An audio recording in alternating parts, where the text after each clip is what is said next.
Welcome.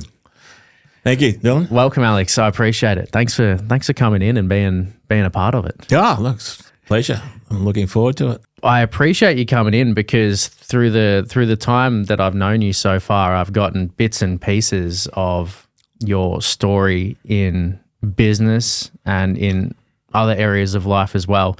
And a couple things that I think, perpetually interested in is how people build a unique life for themselves. You know, there's nothing wrong with people going out and getting a job and doing what they have to, but I'm really interested in people that find a way to carve out their own unique spot in the world, because there's no real blueprint in a lot of ways. It's always different, which I'm sure you can speak to. But I guess before I start getting some of your story on how you ended up building some of your companies, your main company that you did build, Human Edge, what was that company specifically? Like what did it do?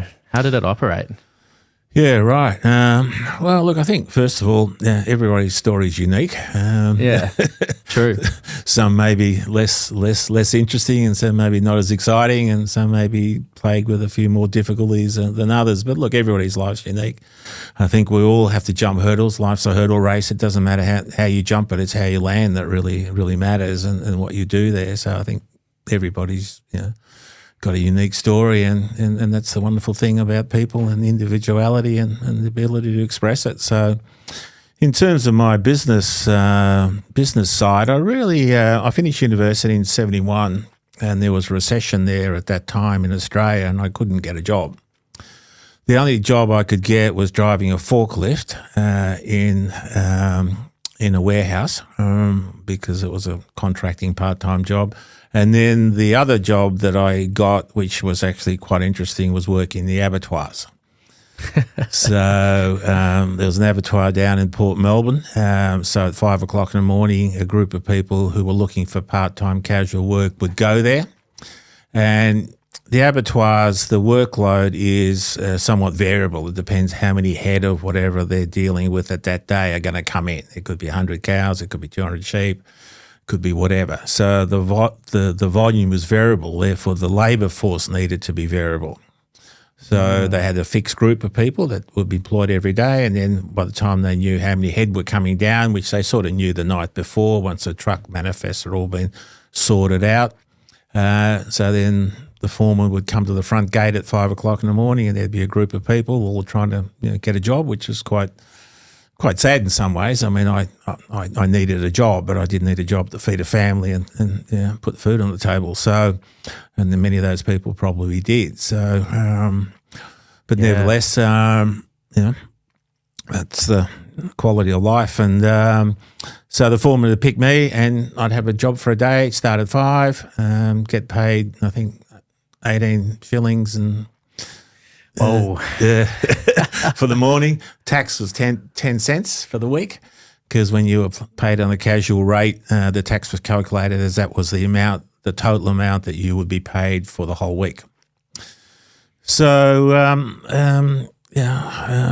of the things that really, I saw a different side of life there. Although I grew out in the western suburbs, and that was a pretty sort of tough upbringing, but sort of getting into the railways and the docks and that sort of labour market was pretty interesting. The story I'll never forget that sort of stuck in my mind was after a few days of driving the forklift, there was a big wheat shipment coming down from the Riverina, and it was going to Asia. Australia had committed all this rice, all this wheat to one of the Asian countries, so they had to ship it down, get it to Spencer Street, unload it from Spencer Street, move it to the ships on the docks, because there was no direct path to do that. And after a while, you're working with people who you'd never met before, and they're contractors. So you might see them one day, you may not see them the next day. So anyway, a couple of blokes took a fancy to me, and they said, "Okay, look, Alex, do you want a beer?" And I said, "Oh, well, yeah, after we finish work." And they said, "No, not after we finish work." I said, "What do you mean?" He said, "Well, we'll meet you at the McKillies Hotel at 6 o'clock tomorrow morning." and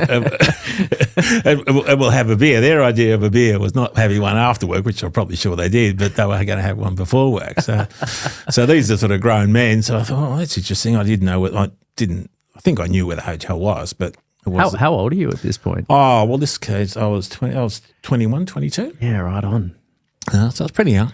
So I said, yeah, okay, because I wanted to fit in and, didn't see any harm in it other than it sounds something a bit strange. But anyway, so sure enough, next morning I get a bit early, catch a train in from St Albans to Spencer Street, go to the Markilles Hotel, walk through the front door, and I'll never forget the feeling and the picture that I saw there. It was pitch black dark. Well, it was dark anyway, but inside was even darker for some reason.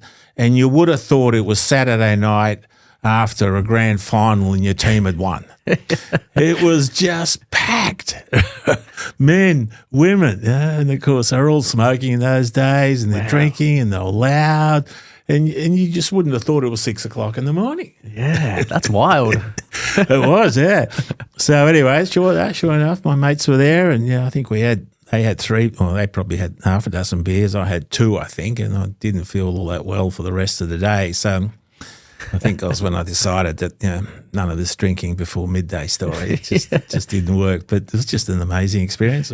So I guess seeing those things that you would not normally run into in life, those sort of situational circumstances where something happens and you experience something that you go, wow, that's just something that you never planned for. So, but anyway, so I couldn't get a job. Did part-time work in the abattoirs, which my parents were grossly disappointed on. Oh, really? Well, you can imagine, coming out from the end of World War II, refugees, lost family, lost homes, lost everything basically, coming out, not even understanding the language, coming to a strange country, having a child here with all the challenges of that, only child, going up and getting an education, which they were very big on. I remember I could do the alphabet at 4.5 because my mother was really so hell-bent on understanding that education was the future. She really understood that even before I understood it. Her story was also somewhat tragic. She was a qualified nurse. She had done all the nursing studies in Latvia, and then the World War broke out, and she was a nurse in the field. Wow. I imagine the war films a bit like, I won't quite say it's like MASH, but if you can just imagine in the fields that all the soldiers are coming in all cut up and whatever and dying and dead and stuff, and she was actually working in those medical facilities in the battlefields in Latvia. Wow, that's intense. Well, you can imagine, yeah. So, did she share those stories with you? Did she talk to you about that? No. Look, I think it's pretty well. Majority of people who have been through this situation, in other words, children of parents who've been through the war, they often say, look, they never talk about it because, look, it might be interesting for us, but for them it was just. Tragedy, tragedy after tragedy. It's almost like, why would you want to talk about it? But what did happen, and the part that I took away was that she then came to the country, and because she was a qualified nurse, she applied to be a nurse in Australia because, why wouldn't you be? And then she got told that her qualifications weren't recognised, and if she wanted to do a nursing course here, that would be okay. Really? Yeah. Wow. So there's a woman who's gone through and done all the training, worked in the probably had battlefields. more experience than what most people see in a lifetime. Yeah, and she was devastated. She couldn't work. So, and if you know anything about nurses pretty much do it because they're caring people. They really want to help other people. And the fact that was denied from her, that was really quite sad. Yeah. Did she go back and study, or that was? She said no. That was how could you? Yeah. Not going through it again. No, that's right. It's just theoretically an option, but practically and emotionally not one. So she got a job working in the factory. Yeah. Okay. So there's as I was saying, my parents weren't too happy with my new career as a forklift driver and abattoir worker. She had worked here, they worked all their jobs to give me an education, and there I've ended up working in the abattoir. So they probably felt a bit of a failure. Actually, I didn't for the time being because I actually quite enjoyed it. It gave me a certain degree of freedom of time. I produced some money. And in those days, one of the things I remember, which I don't remember at the time, but I look back now, is the word inflation never really existed in the vocabulary. I mean, no one talked about inflation. Prices seemed to be the same forever. Yeah. You earn your money. You buy your cigarettes, and they cost you 40 cents with a box of matches thrown in. Petrol was almost nothing. You just get around, and inflation and price increases and the ability to afford things was nowhere near as difficult as things are now. So with even the wages you were getting from just doing factory work was still much more reasonable cost of living. Yeah, I was fortunate I was living with my parents, of course, and Yeah. as we know, rent and a mortgage is probably your biggest expense, so I didn't really have that burden. But the rest of it was all just fine. No credit cards. Yeah. Right? So you have to like save money to buy things. Yeah, and that's what my parents did. If you wanted to buy something, you had to save for it. The only sort of compromise there was you could put it on lay-by, which is the precursor to what is it, zip pay or something. So, Oh yeah, Afterpay. or Afterpay is the word. Yeah, that's right. Yeah, so lay-by. My mother often used to, when she'd go shopping, she'd see a cardigan or something she liked, but she couldn't afford to buy it. So you put it on lay-by, put a deposit on, small deposit, and then every week she'd come in and pay a little bit of it off. So until she got to the point where you could do that. So so no credit cards. Lucky. Well, it's actually very good, because you couldn't get a blessing in a lot of ways. Well, it is. You couldn't get yourself into strife. The only way you could get yourself into strife was obviously you still need to get a mortgage to buy a house. But even to get a mortgage was really difficult. You had to bank with the bank for a minimum of 6 months. So you had to have an account with them. You had to demonstrate that you're able to save X amount during that period of 6 months. Because obviously when you got that mortgage, you're effectively saving that money, although you're giving it to the bank, but it's it's the same sort of thing out of your bank account, you're saving it. So and that's what the bank wanted to be able to see, to say that you had stable income and that you were able to pay off your commitment to the bank. So a lot of people didn't get into sort of too much trouble because the system didn't let you get into too much trouble. Protected people a little bit more. Yeah, that's right. Yeah, sure, there were people that end up losing their jobs and things like that. So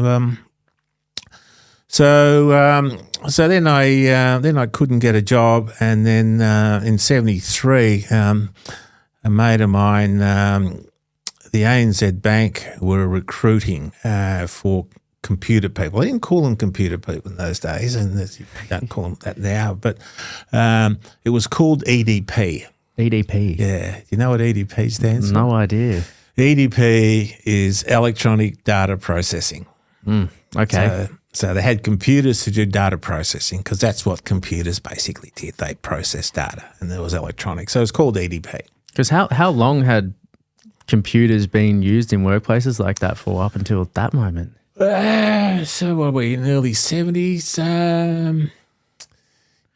Look, I think it's a bit difficult to know when the first computer was sort of officially there. There's a bit of a story with the Alan Turing story with Bletchley Park, and the Turing machine was probably the first one. But I think there's probably a few people that I think the CSIRO developed one in Australia in the early days as well. Yeah, right. They were good pioneers in that. So what's that, sort of late 40s? So, but then of course you have to make them into a commercial practice. So probably 60s. Okay, Certainly by the time I started with the ANZ Bank, they had computers, but they were big computers, as in big in size. Yeah, because they had to be. One of the mainframes that I was working, they called them mainframes in those days. So they were computers that big companies could afford because they cost millions and millions and millions of dollars. So the mainframe I was working on after I got my job was it had 512K kilobytes, right? Not megabytes or gigabytes or terabytes, kilobytes, which is pretty much less. So it's 512K of memory to do its whole thing. And so what's that, half a megabyte?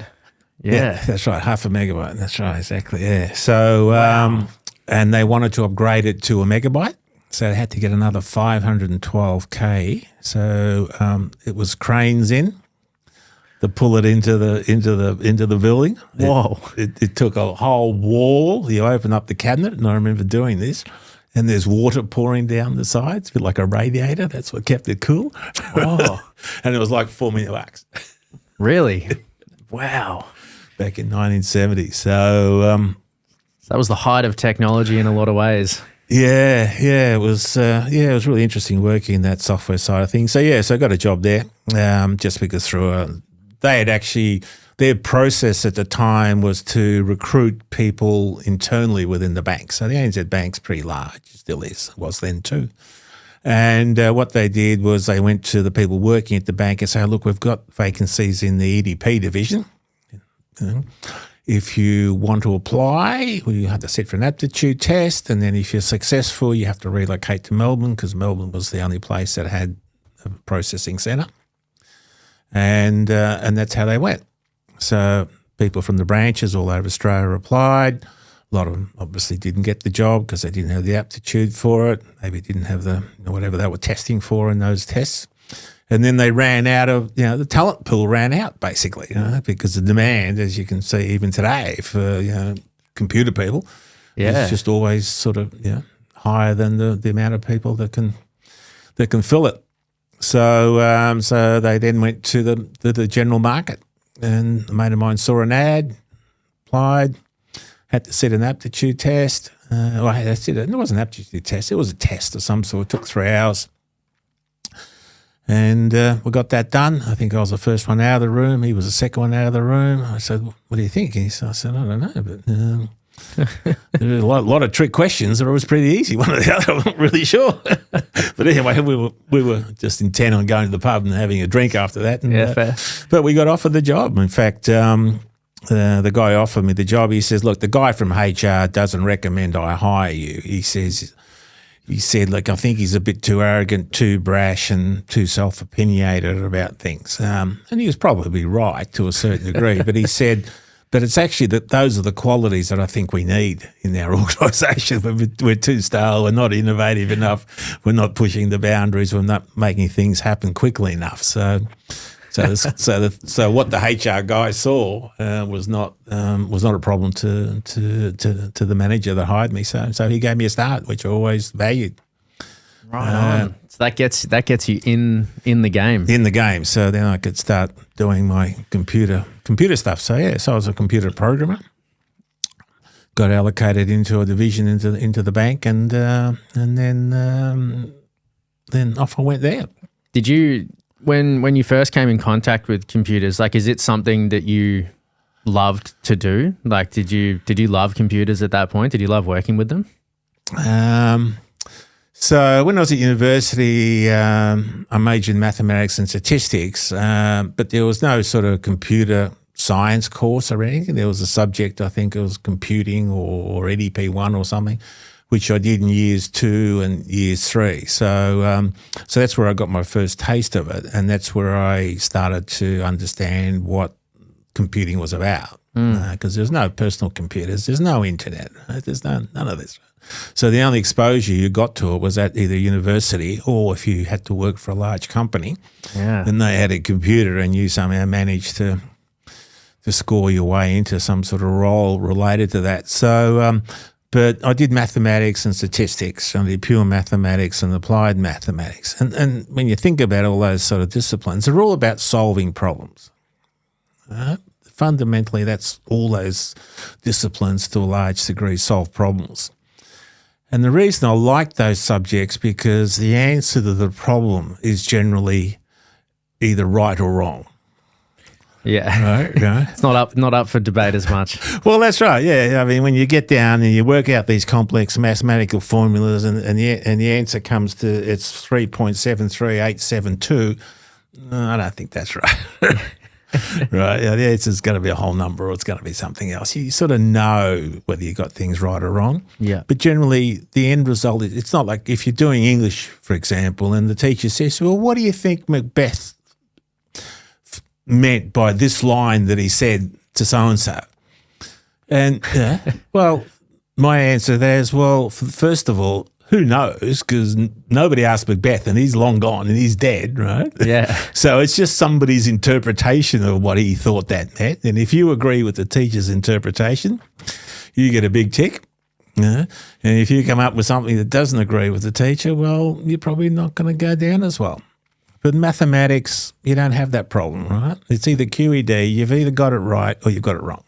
Simple. It's simple, yeah. So, often people would criticise me for being black and white, and probably true, but that was my sort of whole upbringing around that time was, QED. If you did statistics or you did pure mathematics particularly, it's all about equations.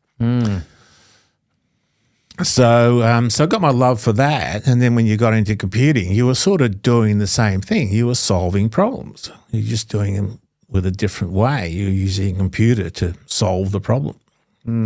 So your skill set already crossed over. Yeah, and I think it's pretty well accepted that people who do well in IT are the ones that probably have a problem-solving and analytical sort of approach to things, can think of things in a slightly different way, probably don't get your emotions involved in the decision-making because they don't really help.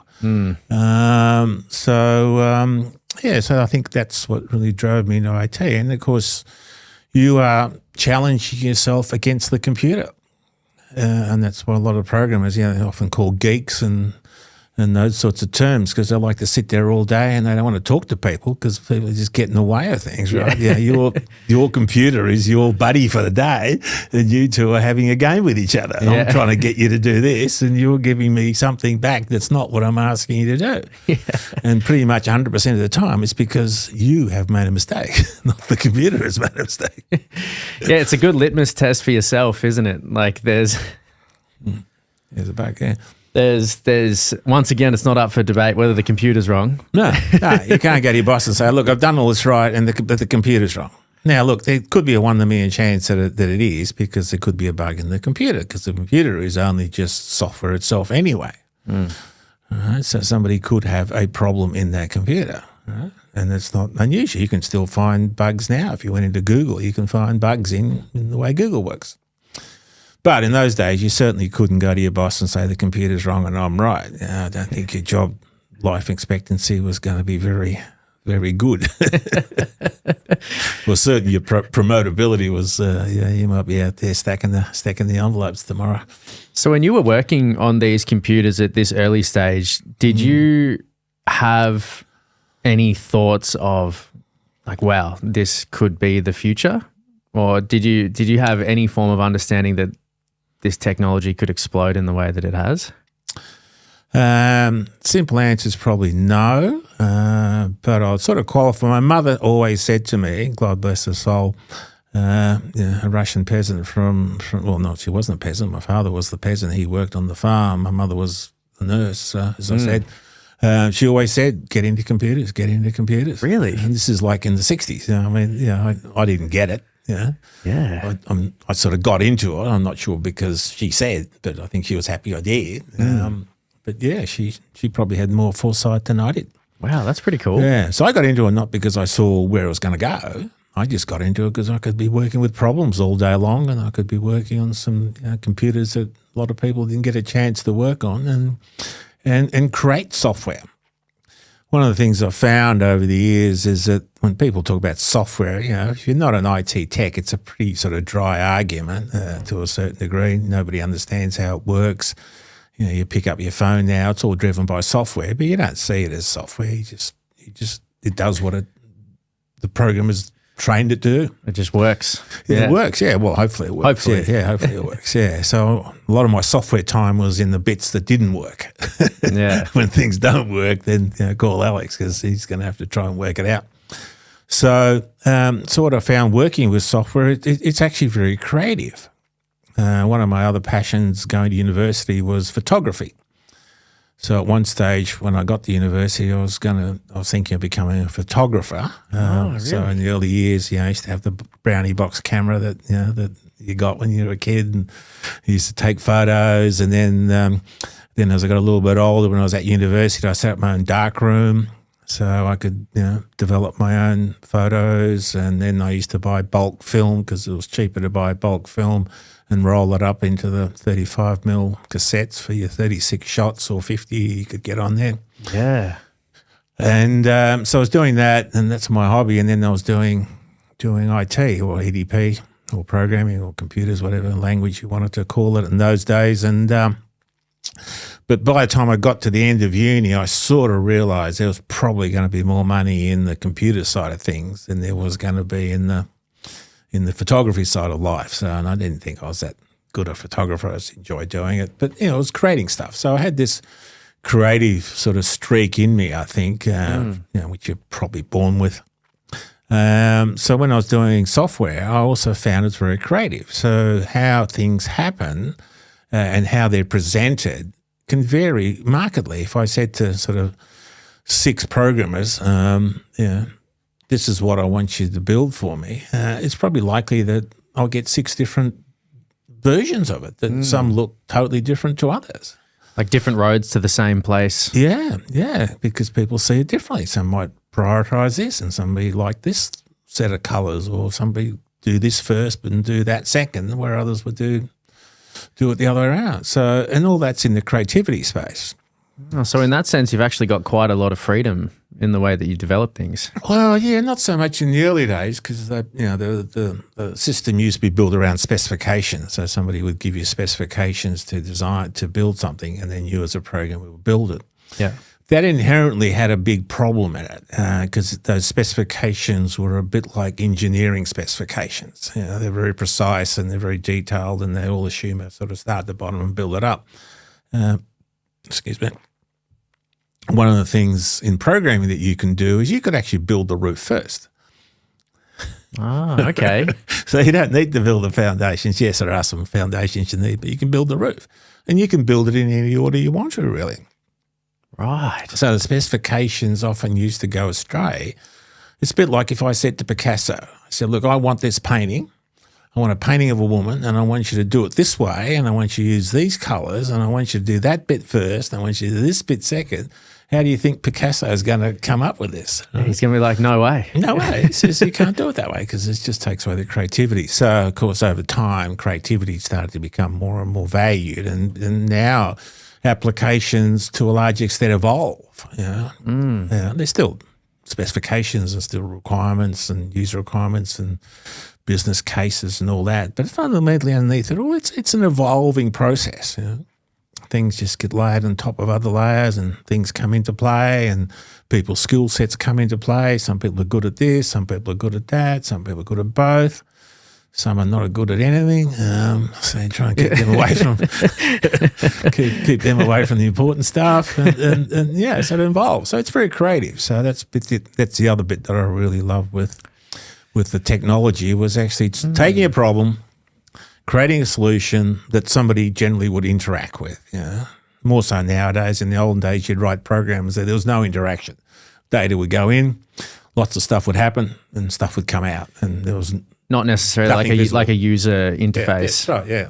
And that's what you tend to do on mainframe programs. You tend to have, there's no use, the banks, when they do their processing at night, all they're doing was processing all the checks and all the transactions that were coming through the bank. They would all be keyed up onto magnetic tape. The magnetic tapes would get fed through the programmers. The programmers would process all the logic, and out would, your balances would be updated. The ledgers would be updated. You spit out some reports, but there'd be no people input into it, other than probably the console operator that was running the computer. All these mainframes had a master console, so there was a driver there. Really? Yeah, because the thing says mount tape 1247 on drive 7. So he would find tape 12457, go up to drive number 7, take the one that's on there off, put the other one on there that's in there, press the go button, wind the wheel up. Whoa. And then go back to the console and say done. And then the thing would say That's not 12727. That's 1747. You've mounted the wrong date. So you got a machine operator essentially. Effectively, yeah. Wow. So that's what happened in those early days. Yeah. That's wild. So when It's funny you should say machine operator. So we're all machine operators now, operating the iPhone machine. Let's chuck another name in the mix. Yeah, machine operators. Yeah, I never thought of that, but we probably are. The machines are controlling us. Yeah. Yeah. Well, maybe it's the other way around. We're not a machine operator. Yeah, we're being operated. Absolutely.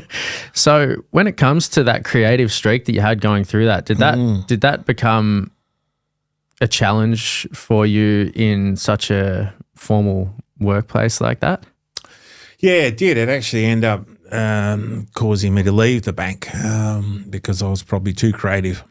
Yeah, right. I actually wanted to come in and work on weekends because there was more time on the computer because there's nobody working on weekends and I could get more done. But that sort of ruffled the HR people quite a bit because nobody came and wanted to work on the weekends. Set an unpleasant precedent. And we had a number of other issues that I ran into. Basically, I was trying to get things done in a big organisation. And I really wasn't aware of any of the politics or the chain of command, the precedents, anything like that. I was just there to try and solve the problem. That's all I was trying to do. But in trying to do so, I think I ruffled a lot of feathers, and I actually made a lot of changes to the banking standing regulations just because I had to adapt the procedures to move with times. I remember just one example there was that I was in the software section of the bank, so looking after the machine to make sure the machine ran. We weren't worried about what was going into it, but if the machine spat a dummy or something happened, then we would be involved in doing it. So then they came up, and of course the processing was really important because each night all those checks that came through and all the transactions had to be dealt with and processed and cleaned up and balanced and all that before the banks opened up the following morning. So then they came up with the concept of having people being on call. So if there was a problem at 10 o'clock at night, they could call you. No mobile phones in those days. Right? So they used to give you a pager. You've probably never seen it. You're wearing a belt buckle. So I've seen them on movies, but I don't think I've ever seen one in real life. Yeah, so they give you a pager, and the pager had the ability to send text messages. So like a little SMS thing that would come through on a one-line LED screen and says, please call so-and-so or whatever it is. And you just click on that and then go away and do that. So you had to be on call. So that was okay. But being on call, I found after a while that I couldn't sleep. You're just always ready. Well, you're sort of half waiting for the call, right? Because you sort of, I remember there was one night I was at a play and of course the message came through. So then I had to go out of the play, find the phone box, ring them up and go. And I was certainly happy to help. But I said to my boss after a while, I said, look, this is not working out that well. There needs to be some compensation for this sort of activity because he says, well, if you don't come in, there's nothing to pay. And I said, no, you're missing the whole point there, right? The point is that you've got the right for you to call me to get me to come in, right? Oh, I thought there'd be like a retainer of some sort. But there wasn't to start with until I raised the issue with them. And I said, look, guys, you're going to have a look at this, right? Because it's not just me. I'm not talking about myself, but it's affecting me. And look, and I can't do it all the time. You're going to have to rotate this role through a number of different people, right? And this issue is going to come up. So the first one I think was $17 a week was the on-call allowance. Oh, right on. Yeah, so we got that changed. But anyway, you're welcome to everybody out there who's got it now. Yeah, particularly if you worked in the bank. So so the bank had to evolve a little bit with the changing times, and they did. So, but yeah, it was a bit of difficulty at times. So I left. Just remind me one of the reasons I left. One of the advantages of working in the bank at that time, and probably still even today, was that employees received a significant discount on their mortgage rate. Okay, yep. So if you got a home loan, you get a mortgage with the bank that you're working with. If let's say the mortgage rate was, let's say 8%, you'd probably get it for, in those days, maybe 4%. So it's a big difference. Significant difference, yeah. So one of the sort of rules in play at the time was you probably didn't get paid as well as you did if you worked outside the bank, but the benefit of having the cheaper housing loans more than offset and of course the ability to get one was a lot easier because you were working with the bank. So the bank was paying you to pay them off, so to speak. Yeah. So they had all your financials. They knew what sort of person you were, and they can hire their own clients. Yeah. So at that stage, I decided, as sort of any, at some point in time, you've got to get your own home and stuff like that. So I was working at the bank. I was earning a reasonably good wage. I was living at home.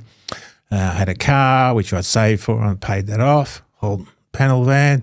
So I used to like to go surfing down the coast. So that was really good. Nice. I think a beer was like 30 cents or 40 cents. It just didn't seem expensive. Like now you go to a pub and it's like $15. Yeah.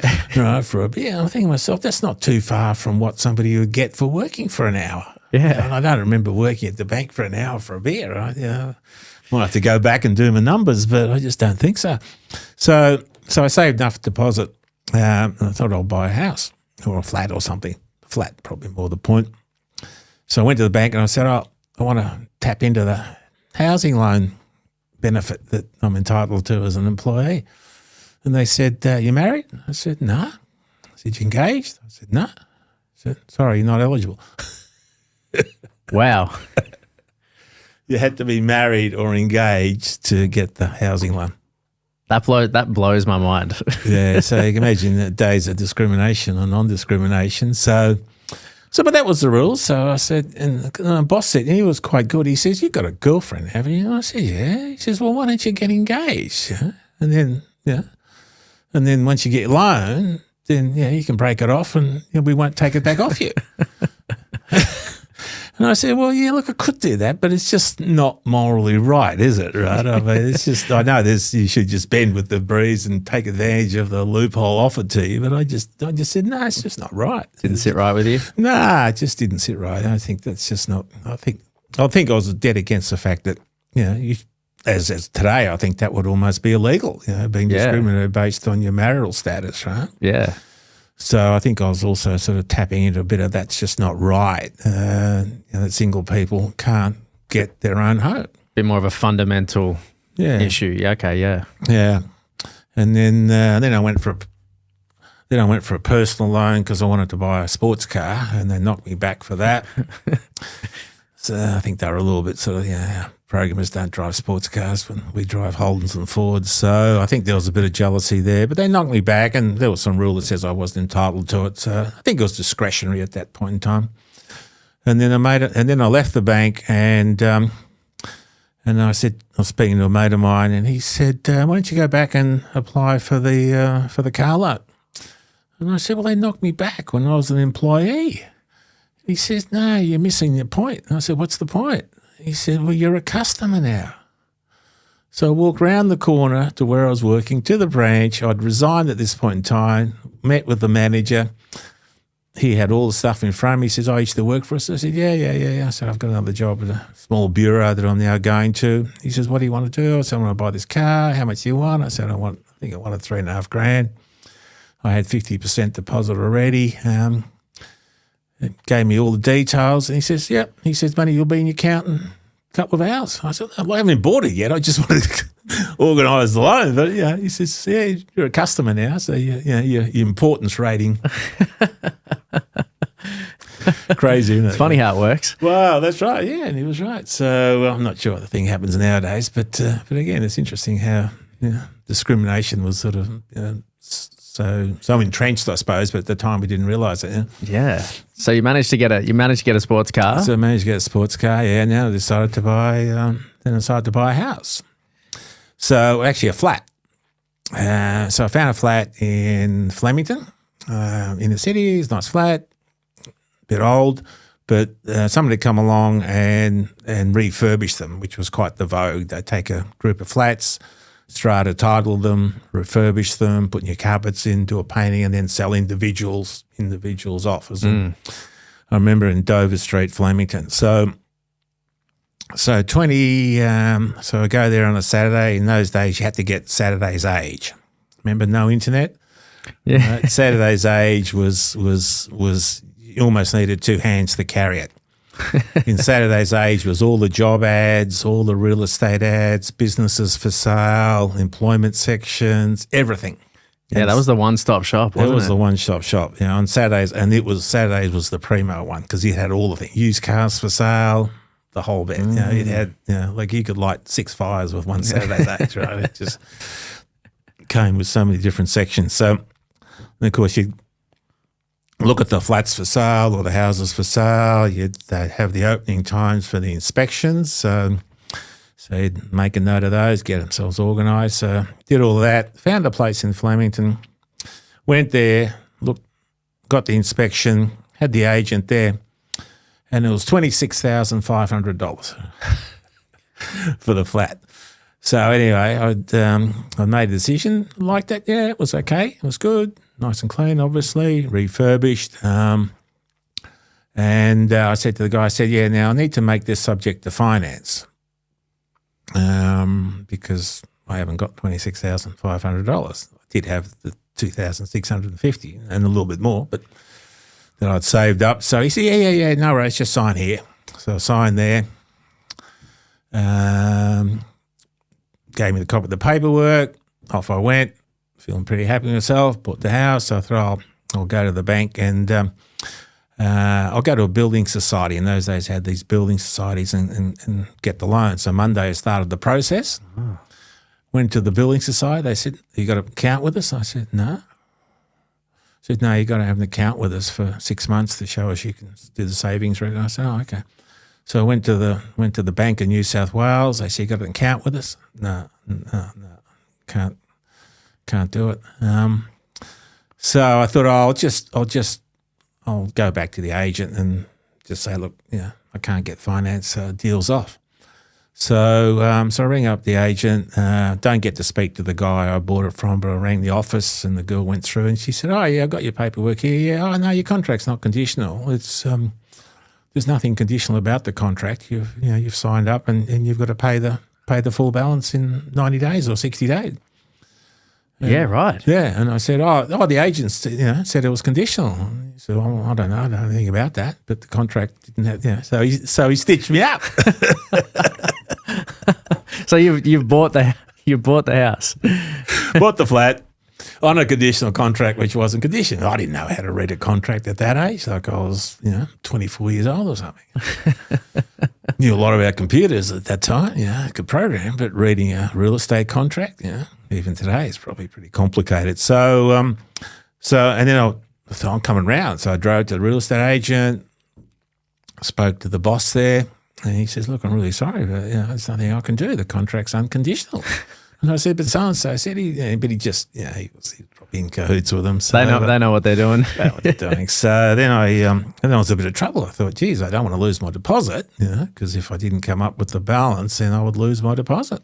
Oh, so you're in a bit of a spot. Yeah. So, kind of long story short, I started to do some inquiries, and then a mate of mine, he says, "Look, I've got a solicitor who specialises in sort of real estate and stuff like that. Why don't you go and speak to him?"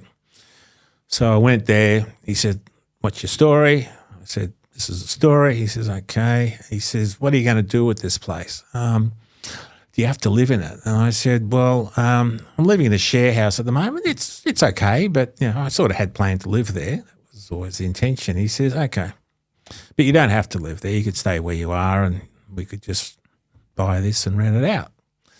And I said, "Yeah, I guess so." He says, "Well, look, you're on a higher tax break because you're in a good wage for what you're doing, being in the computer area." He says, "The bottom line is," he says, "look, I'll get you a first mortgage on the property, I'll get you a second mortgage on the property. So solicitors in those days, and maybe still do today, they would take funds in from their clients and then invest those funds. Really? And a lot of those funds would go to mortgages, right? So that, so one of his clients would give him money. He gave the money to me at some exorbitant interest rate, probably 16% or something like that for the second mortgage. So everybody's making money along the. I did not know that they did that. I'm sure they could probably still do it now. Probably unlikely, but don't know enough about that market. But certainly that's what happens. So solicitors' second mortgage were quite popular to top up because the first mortgage could only be about 60%. Okay. But if you wanted 90%, you could get the 30%, but you end up paying a higher interest rate because the second mortgagee ranks lower than the first mortgagee when it comes to a repossession situation. Ah, okay, yep. So if you bought a house, say, for $100, you've got a $60 mortgage and a $30 mortgage. If you sold the house for $60, the bloke with the $60 first mortgage would get all his money back and the $30 person would get nothing back. Oh. It's not like they'd split it equally. Pro rata. Yeah, and that's why you paid a higher interest rate because the risk was, in theory, higher. Right. So he said, and look, you've got some money left over. He said, yeah. He said, now I want you to go out and buy another house. What? And when you've done that, come back and see me, and then we'll go out and buy a third one. Yeah, I can laugh now. So what he was effectively saying was, look, you can tax deduct the interest, and we all know this is negative gearing now. So he said tax deduct the interest, you're only paying a third or 2/3 of the interest cost, so a third of it's being paid through your tax because you're running a loss-making enterprise. But in those days, and you're probably going to laugh at this one, but there was no capital gains tax. Oh. Right. So, of course, it was the classic turning income into capital gains. So you could basically, So there's actually quite good margins on that one. That's right. So you could tax deduct the interest income on the mortgages plus all the costs of the house. You obviously had income coming in, but not enough to service the mortgages. So the tax would pay for a third of that. And then when you sold the house, so like the 26,500 one, when I ended up selling, it was like 43,000. Right. So it's like 17,000, which was what, 60% or something. And that was all tax free. Wow.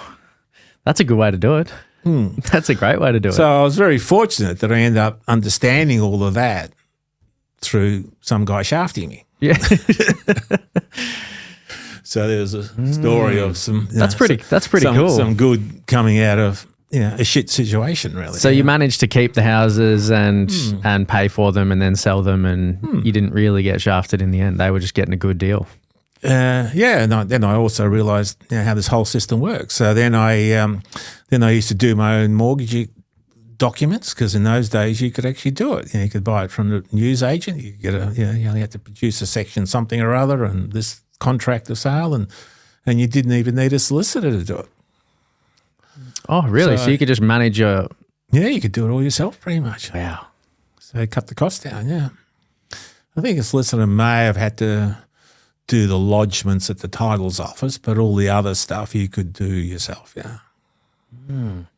So how many... So you're 24 at this age. Was it just the two houses you got, or did you get... Look, I ended up having... in the 70s, probably maybe 4 or 5. Really? So this is before you even get into business? Yeah, that's right. Yeah, this is before I ever got into business. Wow. So I was still working. I was still programming. I left the ANZ Bank. I joined the Bureau, which was a smaller organisation. So a bureau, don't have them nowadays, I don't think. But so what happened was if you had a lot of money and you're a big company, you'd buy a mainframe. That's what you buy to process your stuff. But if you're a mid-sized company, you probably couldn't afford a mainframe. So how did you get your stuff processed? You either do it manually or you use a bureau. So a bureau was basically a data processing bureau. So you would send your stuff into them. They would key it all up, process it all, and send you back the output. Oh. And they did this for multiple customers. As a central service. Yeah, that's what I call data processing bureau. And that process, payroll was a very common one, right? Because people don't like doing their own payroll because of the time sensitivity of it. Right. So you can't sort of ring employees up and say, oh, look, we've got a bit of a glitch here. It'll be a couple of days before we fix it up. It's just not not cool to do that for staff. So they quite often entrusted it to a bureau, because the bureau would have the systems and processes in to make sure it all got done. And particularly in those days where people got paid in cash. So at the end of the processing run, at the back of the report would be, okay, you need X amount of $100 notes, you need X amount of $50 notes, you need X amount of $20 notes, and then down to 453 5-cent coins, because people used to get paid in cash. So you had to go to the bank, get all those notes, and then go through and put them in the envelopes to pay people. Yeah, right. Things that you don't think about nowadays. But Nah. So I was working in the bureau business there. And I actually did well there. I really enjoyed it. It was a small company. So my inclination to wanting to get things done was probably valued, as opposed to the ANZ Bank, where it was more of a bit of a hindrance than the value. And I soon, became a systems manager there. So I was actually, running the programming department at like 27 or 28. Yeah, right on. Okay. Yeah, which I didn't really want to be, but I could see where there was problems to be fixed. So being a manager gave me the authority to get things done to fix those things. Yeah. So it's more just having the ability to take control, and then and make decisions. having to manage people comes along with that. Well, yeah, programming people are sort of easy to manage in some ways, because their job, if you're asked to write a program to do something, that's easy to measure the output of that. Is it doing what I ask you to do? So programmers quite often, I think, are easy to recruit. Quite often in my time at Human Edge, all the time, we would put people through tests before we hired them.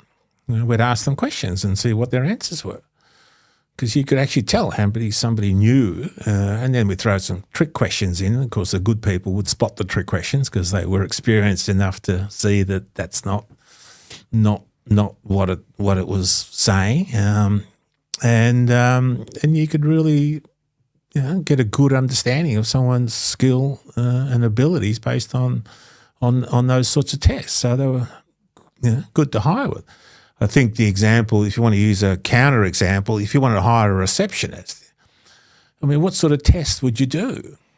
How quick she can answer the phone? Well, yeah, she can answer the phone 100 times a minute, but she's rude and obnoxious to the staff or the customers, she talks to them for 15 minutes each, but we don't really want her to talk to them for 15 minutes. So, what skill set can you test somebody on in those sorts of areas? Whereas in the programmers, the skill sets are pretty defined.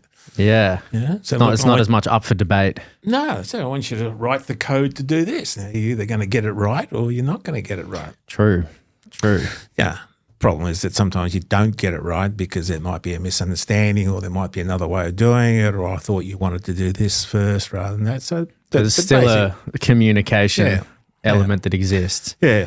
So I ended up being the systems manager there, and then ended up with these properties, and that sort of gave me a bit of an entrepreneurial, not that was a word that was used in those days. But it sort of gave you the understanding. Then, of course, you had to fill out your tax returns, which I used to do. So you had to be a lot more hands-on with the technical side of life in a lot of ways, where you can avoid all of that today pretty easily. Yeah, but the more you did, the more you understood. The learning by doing thing is really quite true, I think. Right? Yeah. People say, knowledge is power. Well, that's not quite right. Knowledge isn't power. It's the application of the knowledge is power. The acquisition of the knowledge is interesting, but pretty useless, right? Yeah, true. Right? So the learning by doing, the application of it, you learn things, and then of course you see things that you say, oh, well, we did this and we did this and we could do this. And of course, if you make those decisions yourself, then you're the only ones responsible for if things go wrong. And being an only child, you sort of tend to have to make decisions yourself because there's no one else really to bounce things off or to bounce from. And of course, you've got two parents who are not native to the country. Yeah. So you sort of, as my middle daughter calls me, you end up being a bit of a one-man wolf pack because you sort of have to be to survive. Yeah. And I don't mean survive in the sense that people in the war had to survive. That's tragic. But we all are trying to survive in our own little shell of what we think is important in life and what we want to do and what we can do and what we're capable of doing. So so that was so then how did you so you get to that point, you're luckily enough you didn't get put in 100 years worth of debt and completely screwed over. You built the literacy to be able to handle yourself in those areas. At that point in time, even working at the Bureau, did you have aspirations of being a business owner? Like, did you have success on your mind or anything like that? Well, look, I thought I was doing okay. Yeah. So the success wasn't something that was eluding me, and I don't think I ever thought that word, but I was doing a few things right. I got through some sort of evolvement of getting a job that I liked doing, got into a management role, had a number of properties that were looking after themselves and could have had more if I wanted to. So you're in a pretty good spot there. Well, look, I think in reflection, as much as all of us sitting through each day are probably saying, I haven't done this, and what happens if this happens, and and all the other terrible things that you can go through, relationships, health issues. Fortunately, I didn't have an extended family, so I actually didn't have the downsides of that. But conversely, I didn't have the upside. So when my parents passed away, as I've known with people who've got brothers and sisters, they tend to share the grief and share the process of organising everything. But when you're the only child, then you share it with yourself. Yeah. So there's no one to confide in. No, that's right. So there's the two sides of the coin is always there. Just a bit like life, you always got to remember that no matter what you do, there's always the other side of the coin. What you're trying to do is maximise your side and minimise the other side if it's that sort of equation. So I didn't sort of success wasn't. I think. And I think a lot of migrant children in my age would probably relate to this, is that the expectations I met were from my parents, right? Because they came to this country with nothing, having ravaged in the war, not knowing the language, had a child that they wanted to see succeed, because that would be how would you say, that would be a vindication of their decision to do this. Yeah. Right, and also something to salvage out of the misery of war and the whole depravity of that situation. The fact that they even last. My father's role in in World War II, he was an anti-tank gunner. Jesus. Yeah, you can imagine you've got a gun, which is a pretty big one. I don't mean a rifle that you hold, but you actually have a horse that's pulling this anti-tank gun, and you've got to position the anti-tank gun to the underbelly of the tank. So you've got to find a position where the tank is going to go up a rise, so the underbelly of the tank is exposed, because that's the most vulnerable part of the tank, because they don't armour plate that much because it's on the ground. So you've got to find a spot where the tank's going to go up there so you can shoot the underbelly of the tank to knock it out. But if you miss, that tank is going to know where you are, and boom, you're gone. That's a high-stakes job. I don't think the survival rate in that group of people was very high. Yeah. Just amazing. But he managed to make it through it. He made it through it, yeah. I remember one story he told me, which I still find quite amazing. He said one night he was in a trench. These trenches that you often see in war movies, they're probably pretty true. Gun battles all arranging, the guys are all asleep there because it's, don't know whether it's their roster to sleep or whether there's a lull or something or other. So he's sleeping in the trench. You can imagine dead dog gone tired. It's not like he had 8 hours of sleep. Now I'll go back and fight again on shift B. And he says he just woke up. Just woke up. Don't know why. Dead dog tired. Got up and moved from here to maybe 10 feet away there. And when he got to that 10 feet away, and the shell, a mortar shell, came straight into the bunker and hit the spot that he was in. Wow. Killed the blokes on either side of where he was in. Explain that. It's hard to not believe in some sort of divine intervention when you hear stuff like that. Yeah, well, that's right. That's right. I mean, today's science, you'd say, if you didn't know the story to be true, you'd say, it's just it's like random luck. But there's got to be. There's got to be something in the human psyche that protected him to know that this was coming. But try and explain it or whatever, it's just impossible. Like it's picking up something somehow. Yeah. Wow. Yeah. And of course, for me, the irony of that story is if he doesn't do that, well, you and I are not having this conversation. Right? Yeah. Yeah, you start to see the effects pretty clearly. Wow, that's right. Yeah, the compounding ripple downs. Yeah. So, and I think our lives are pretty much a lot guided by, or not even guided, just, a bit like a pinball machine. We just sort of bounced around a fair bit with opportunities, situations, circumstances, decisions we make, decisions others make. I think there's a saying that says, what is it? Life is what happens while we're making plans. Yeah. Yeah. So, it's just sometimes random luck, sometimes. But, they're all hurdles. So, so as I was going through, I didn't see myself as successful, but I didn't see myself as a failure either. And as I was alluding to, I was really trying to live up to the aspiration of my parents. I went to university and got a degree, not because I wanted a degree. I didn't even know what a degree was. I didn't have a clue. Yeah. But because my parents placed such a high store on that, it was my responsibility to meet that expectation for them. And even when I got the degree, I think I just threw it in the bottom of a drawer. I didn't really understand what it was. But as the years went by, I started to realise that when I went for a job or I said something and I put Bachelor of Science on the bottom of my my signature or something, all of a sudden things you got looked at and treated a little bit differently. Yeah. And a couple of times in my business career, I pulled it out in a scenario where somebody was saying something that I knew was wrong, right? And really, and probably in a mathematical contest of some sort. And I'd say, I've got a degree in mathematics and statistics, and gee, that wasn't what I learned when I was there doing that.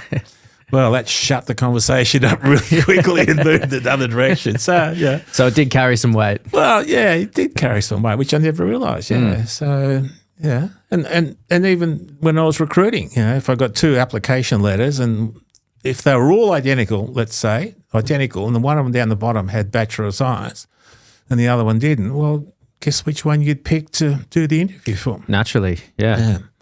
Didn't make that person any better, but it did actually show you that you could probably do some stuff over a period of time, like 3 or 4 years, listen to what was asked of you, put in the required effort to produce some output that was acceptable to that person.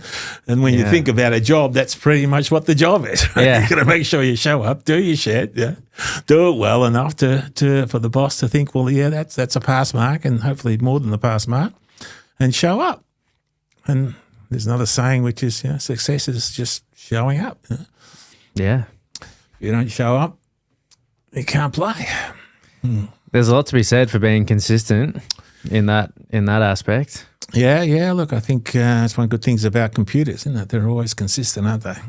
Yeah. Garbage in, garbage out. You keep pressing that button and it keeps coming out with that thing, and you keep pressing it, it still keeps coming out with that thing. So you can trust computers pretty much. I'm not going down the viruses path and all that sort of scammy thing. It's not what I'm saying there, but you know that they're consistent and they're going to do the same thing for you day in, day out, hopefully. There is a logical process that is being followed at all times. Yeah.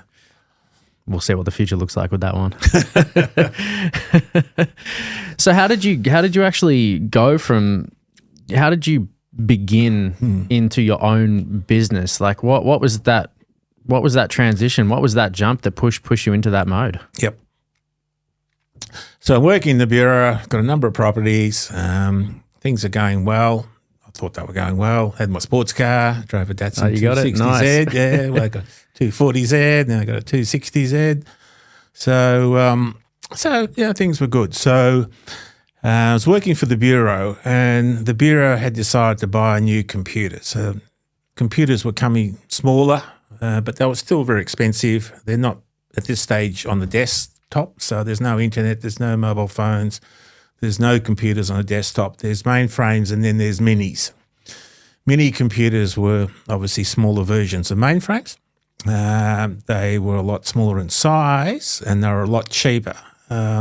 But they were designed for medium-tier companies that could afford a mini that might cost maybe 150 grand or 200 grand or 300 grand or whatever. Sometimes they, towards the end of their cycle, they got down to 30s and 50s. But of course, you got pretty much what you paid for to a certain degree. But and then of course the software was also scaled. So if you bought software that ran on a mainframe, you might pay, let's say, it cost you $2 million. But then if you bought the same software that ran on a mini, it might cost you $50,000. Oh, okay. Why did it cost you $50,000? Because the bloke that buys the mini can't afford the $2 million. So software was one of those things that was quite often priced to the capacity to pay. Right. Because once you'd built it, it wasn't a high maintenance. Well, there's a certain degree of maintenance involved, but it was once you built it, you could sell it many times. And even more true today, because your market to sell it is actually a lot bigger now. It's basically everybody, whereas in those days it was restricted to just those companies. So I was working the bureau, and then this bureau bought this new computer, and they had this concept. There was a concept floating around at the time. It was called time sharing. Okay, yeah. Right. So the whole idea was that if you didn't have a computer because you couldn't afford to buy one, and all the software and all that, you could buy time off somebody else's computer. So you would share time, right? So you would pay for the time you were on it. You would pay for the disk storage that you were using. You would pay for the processing power that you used. So if you did a lot of processing, it would cost you more. If you did less processing because your application was simple. And that's the way those companies would then make money, by selling time. Okay. And recoup the costs of their computer if they were doing something else with it, which they tended to do. They tend to maybe process their bureau stuff, but then sell time in off-peak type time. Right, all right. Like electricity, right? Yeah. So, but then they needed software. Right? It's no point having a computer with a terminal. So when you were time sharing, you had a terminal in those days. You probably don't. Terminals are something you don't see nowadays, but they were normally black and white, small things that hooked into the computer system through the telecom network. Okay. Right. So you just had a terminal, keyboard, screen. Didn't have mouses in those days. Forget that. Right. So it was all keyboard and screen, and you were connected to a mainframe in Sydney somewhere. Oh, all right. Right. But of course, the phone line cost was huge because you had to have something that was sort of fast enough to do that. But in those days they were fast, and by today's standards, slow, because there was no fibre optic or any of that sort of stuff floating around. So, so you'd have the time sharing services. So then the company I was working with wanted to build that side of the business, and I sort of had that conversation with them. And I said, well, look, I can help you do that because I can build programs for those customers that want special things to be built. Right? So, because the application package market is what we know as apps now, it didn't sort of, it existed, but in a very small scale for large companies. A lot of the software was very specially written for those companies or modified for those companies because they're the only ones that could afford to do that. So then we came to an arrangement and said, look, I can help build apps for you. So one of the first apps that I built for a trucking company that started their services in Australia was for their used fleet. They had used fleets, used trucks. Melbourne, Sydney, Perth, South Australia, all the national capitals. And, of course, they had no way of knowing what they had. So a trucker would come in, trade in his truck in Brisbane, drive out with a new truck, and then they got this used truck in Brisbane. But the only people who knew about the used truck in Brisbane were the people in Brisbane. Yeah, okay. Right? Yep. So if a bloke in Adelaide wanted a used so-and-so, the bloke would have to ring around all of the branches. So I developed the software to say, okay, well, let's put it all into a central database. Every time you get a new truck in, you put the details into the into the database, and anybody wants to look for it, they can say, okay, look, I'm looking for a Kenworth model, whatever, so and so. It's a bit like carsales.com is now. Yeah, right. So they wouldn't have been able to just come in and buy a computer because they wouldn't have had a specific application that would have even worked for what they needed. Yeah. So you had to tailor it so I did, for them. Yeah, trucksales.com before carsales.com ever came aboard. Yeah, right. That makes sense. That's really cool. Yeah. So they had software to do it. They needed software. And there was just a myriad of people with problems that could do with data processing. Remember, there's no minis, right? So the mainframes were the scale of the big corporations, and they were dedicated to mainframe facilities. The important stuff like the accounts receivable and the payroll and the inventory and all that sort of really important stuff. But the sort of the fringer type areas never got a look in. So I started building and writing software for those sorts of applications. So they were custom applications, they called. Yeah. So you just happened to be kind of in the right place at the right time with the right skill set. Yeah. Were there other people that you were surrounded by who had the ability to create these applications, or was this kind of a novel idea in your circle? Look, I was a programmer, so I understood programming, and because I was a manager, I probably had some sway to pull that sort of deal off with my superiors. Right? Yeah. Whereas someone else may not have. But then again, a lot of people are just happy to work their 9 to 5, so to speak. Yeah. And just take what they could do in that area. So, so there was probably a little bit. But what I remember driving me was, again, that same concept was, look, these people have got problems and I can help solve their problem. And you can see it clearly. Yeah.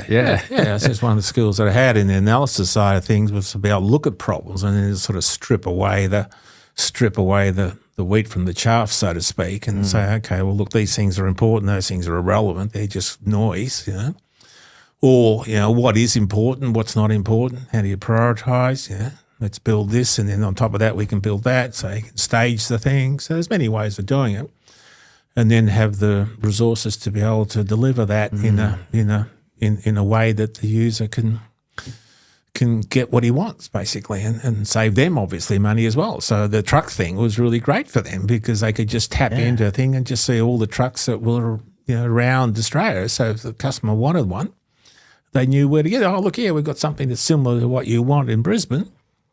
Yeah, well, that's an absolute game changer. Yeah, but you can imagine before, like carsales.com was probably a no-brainer, but I didn't get into it. So I was building custom applications, as they call them. So they were one-off applications that were specific to that customer. Now, look, a lot of software products started that way.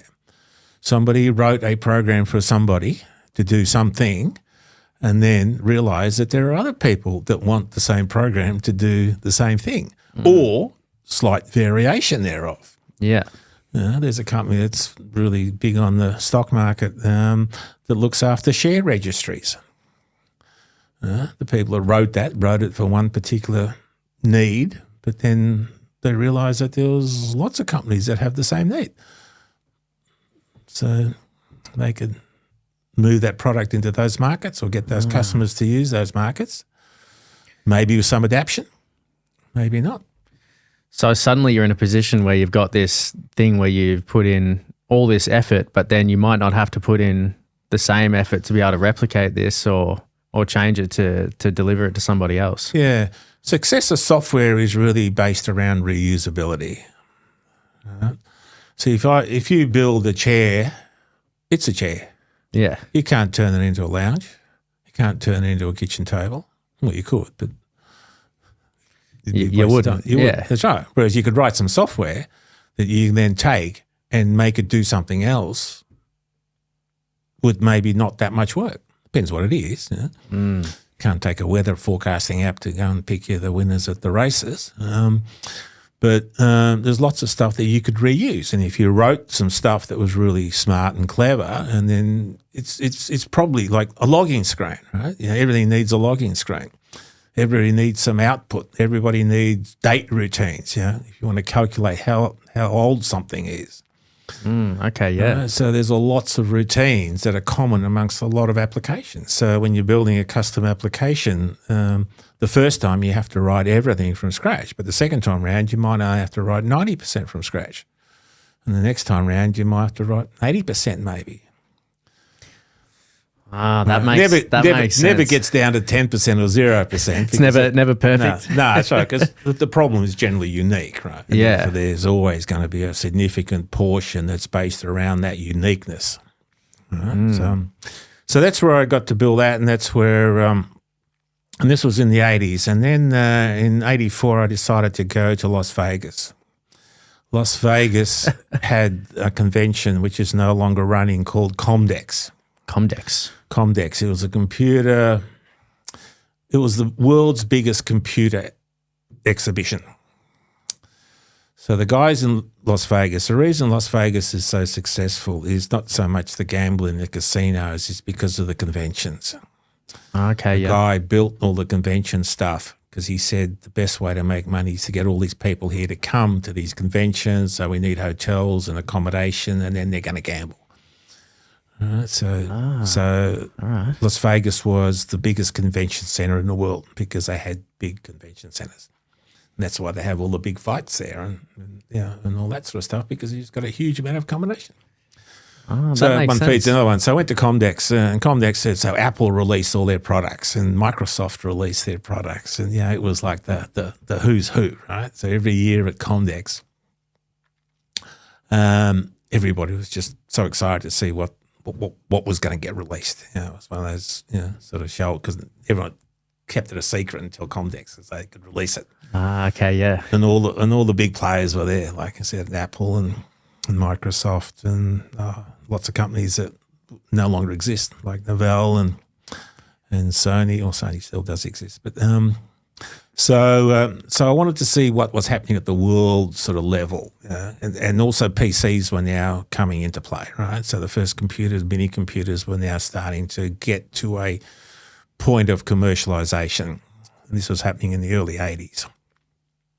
So you actually started to see the first lot of PCs. Yeah, right. Didn't call them PCs, and they were pretty basic. So the first PCs started really out with people like Radio Shack and Tandy. It was more of a hobbyist thing, right? So you could actually buy a processor, and you could buy a input-output board, and you could buy a little terminal, and you could buy a keyboard, and then you could plug them all together and wire them up and then write some software. And if you really hit the jackpot, if you typed T on the keyboard and the T came up on the screen, you were like, how good is that? Like, wow. You're like, this is the future. Well, not this is the future. That was like, this is wow. Magic. That's right. I mean, it's got to get better, but like a T on the, I got a whole character typed in on the keyboard, and it's now on the screen. And now if I type in a whole sentence, it's on the screen. Oh, wow. Yeah, it was pretty basic, but it was the forerunner to what we now know as a personal computer. Yeah. So then the boys started to get a bit smarter, and then someone worked out that Commodore, I think, has the first one that came up and said, okay, we're going to bundle all that together. We're going to bundle the screen with the keyboard, with all the chips and stuff underneath it, and you didn't have to put it all together. And then the PC market generally started to move, and all the people started to come into it from all sorts of places, China and Taiwan, and there was swords and apricots, and Apple was born, and because Microsoft were more in the software side than they were in the hardware side. And of course IBM were then rattled because they had the ownership of the whole computer thing. And IBM was biggest computer company in the world. Yeah. And it's the reason that the Bill Gates was so successful, in the sense he sold the operating system for the IBM PC. Well, he actually never even owned the operating system. In the early days, there was an 8-bit operating system. So all the existing first machines were 8-bit. Okay. You know what 8-bit means? Nope. No, it's the length of the word that the computer can have. So it's 2 to the 8. Oh, okay. Right, so 2 to the 1 is 2, 4, 8, 16 is 2, 8. So that's the length of how, if you add all those numbers together, that's the maximum you can actually count to in one bit. I think it's 255 or something, or 128 or 127.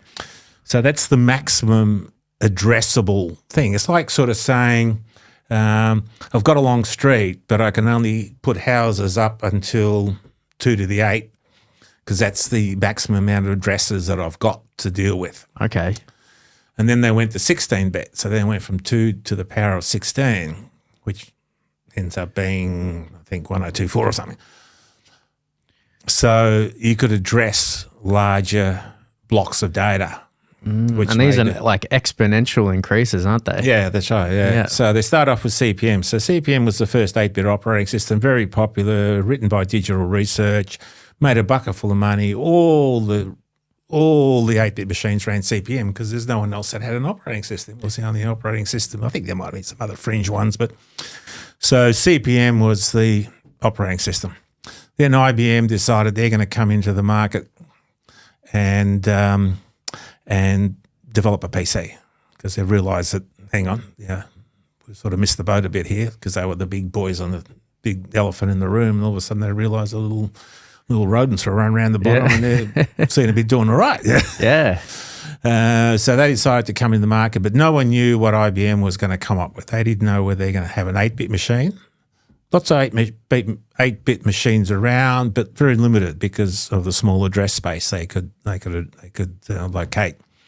So the 16-bit machines was the go, they thought, but nobody knew what IBM was going to release. And what IBM was going to release dictated what was going to be the standard.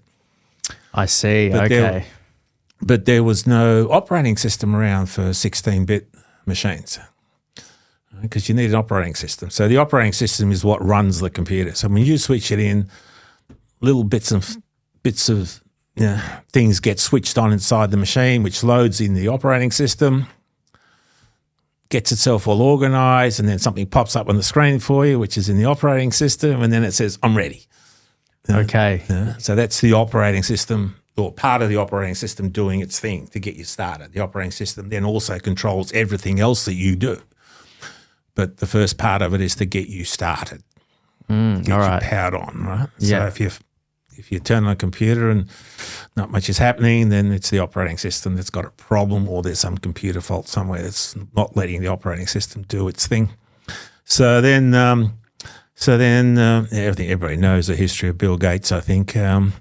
Started out with time-sharing terminals because his mother paid for the computer department, I think, at a school to do those. So he was fortunate to be at the right place at the right time. There's no coincidence that Steve Jobs and Bill Gates were the same age. Yeah. Just in that right window of opportunity. But so somebody came along to Bill and said, look, I've got an operating system, 16-bit operating system. Do you want to buy it? Bill's father was a lawyer, which I think helped his sort of acumen in business to some degree, you'd think.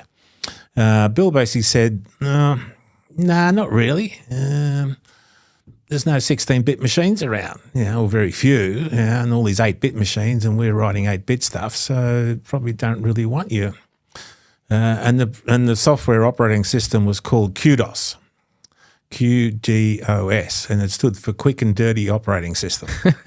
So some guy had knocked up this operating system. Now, anybody who writes an operating system is pretty clever. Yeah, it's like it's the guts of the machine. You're right down at the machine level, writing the stuff that's driving the machine. So this is, most of us never know, have seen that bit of it. That's the bit that I used to work on at the bank, at the operating system level. Okay. So he says no. So IBM are going to release their machine. Nobody knows what it is. They got two guys, two sales exec, that go out to Digital Research and want to talk to the guy who wrote CP/M because they want an operating system for their 16-bit machine. So they go out, I think Gary Kilgore maybe, I'm not sure, Digital Research. They go out, have an appointment with him, rock up, two IBM guys. And IBM guys are generally sort of stereotype, blue suits, white shirts, very corporate. Yeah. Go out there, go to the office where this guy is, and the receptionist says, "No, sorry, he's not here. He's out flying his plane." So he stood up two IBM guys, right? Like it's just sort of unheard of, right? And of course, then they go back to the hotel room and go, "Geez, what are we going to do?" You know, so they've sort of left the operating system until last for some reason. Right? They're probably so worried about everything else. And of course, they didn't know anything much about PCs because they never had any, nor did anybody else before either. But so one of them says, "Oh, this bloke called Gates in Seattle, I think he's got one. Let's go and see him." So they go up and go and see Bill. They said, "Bill, he had signed a non-disclosure agreement and everything." And they said, "Oh, you've got a 16-bit operating system." And he said, "Yeah. You want one?" And I said, "Yeah." So the deal gets done there and then. But Bill hasn't got a 16-bit operating system. Sort of minor formalities. So then, of course, after the meeting finishes, he gets on the blower to his mate and he says, "Oh, look, can we have another meeting about this QDOS thing? Yeah, I think I might be interested in buying it for him," which he did. Had to pay a little bit more, but the bloke that sold it to him is pretty happy because he's got rid of his quick and dirty operating system for like 50 grand or something. Yeah. He's got a wonderful story to tell, yeah. So they've done the deal and Bill signed, so he sold IBM MS-DOS, or called it PC-DOS. So he renamed it MS-DOS, Microsoft DOS. And then he sold IBM PC-DOS, which was effectively MS-DOS with a couple of little modifications. But IBM never insisted on a exclusivity agreement because they thought that they're IBM. Who else in the world would make computers? Yeah. We're the computer people, right? We're the biggest. No one else is going to make computers. Right? They thought they had the monopoly. Well, that's right. Yeah. They thought they didn't think there was a market other than them. So there was no exclusivity agreement. So Bill sold it to IBM and then sold it to all the other computer manufacturers and bundled it onto their computers and off they went. Bang. So that was how MS-DOS got started. So yeah, my first PC was a DEC Rainbow, a Digital Equipment Corporation DEC Rainbow. Whoa. And that was in 1984, I think I bought that, $7,500. Shit. In 1984, I think it cost more than my sports car did. And the reason I bought that was this was before IBM actually came out with their machine. And the DEC were always good equipment. They used to make mini computers. Okay. And quite a well-recognised brand of computer, quite solid. So when they came out with their computer, you knew it was sort of going to be pretty good. But what they did, which was unusual, which is the reason I bought it, is that they actually built two machines in one. They actually had an 8-bit processor in there and they had a 16-bit processor in there. And you could boot your PC up on CPM if you wanted to and run all the existing CPM programs, or you could boot your computer up on MS-DOS and run 16-bit programs, of which there weren't that many. But But it had the capacity. But it was going that way, yeah. So you had a sort of foot in both camps there for a while. And so was this just a personal purchase for yourself? Like you just wanted to use this? Well, that was the business side because... So you started using it, okay. Well, one of the problems with the time-sharing business and all the mainframe business is that you're dependent upon what's happening at the mainframe. And the mainframe is always not where you are, right? It's somewhere else. It's Sydney or if you're in Melbourne, or if you're in Sydney, it's in Melbourne or something, and it's got to go across all these lines of telecom infrastructure, which is not super reliable, right? Yeah. And you're sharing one computer with lots of people. So if lots of people are doing lots of busy things on it, you're not getting much time. So you're not getting a lot of stuff done. And then when you want stuff and the thing just freezes and stops, well, where do you look?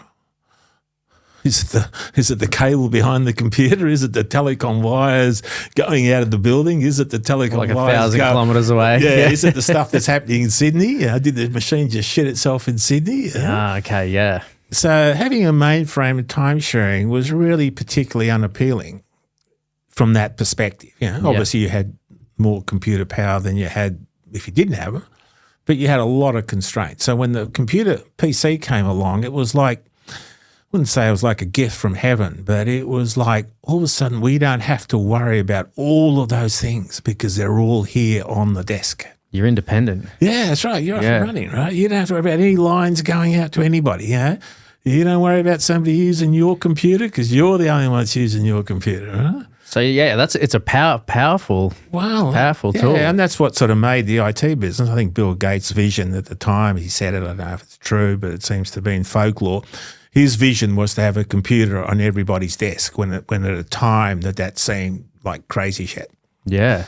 Considering these things were as big as football fields and cost a gazillion dollars and didn't have a lot of software with them. It just seemed like crazy shit. But he was right. And that's look where we are. the reason why he's successful is in using Colin Hayes' analogies, the future belongs for those who plan for it. You know? So he had a vision. And if you have a vision and your vision's right and you can execute the bit in the middle, you're there. Fill in the gaps. Yeah. It's easy. Yeah, that's right. Yeah. Fill in the gaps. But of course, the road was pretty rocky for him too. Yeah. Certainly for Apple. So I got a Deck Rainbow. So now instead of writing programs for the time-sharing service, I was writing programs on the PC. So you're independent. Yeah. You've got the power to be able to create stuff without having to rely on anybody else. And are you still doing this as an employee for the bureau, except using your own Well, then I moved computer? off into a contractor status. Ah, okay. And then moved on to an incorporated body status, because then you had other sorts of tax implications and liabilities. And So through that, you became your own business. that's right, yeah. So I incorporated that business in 1983, I think it was. 83, yeah. And was it just you yourself doing that? Myself and me. Yeah. You were your own business. Yeah. Ah, okay. Yeah.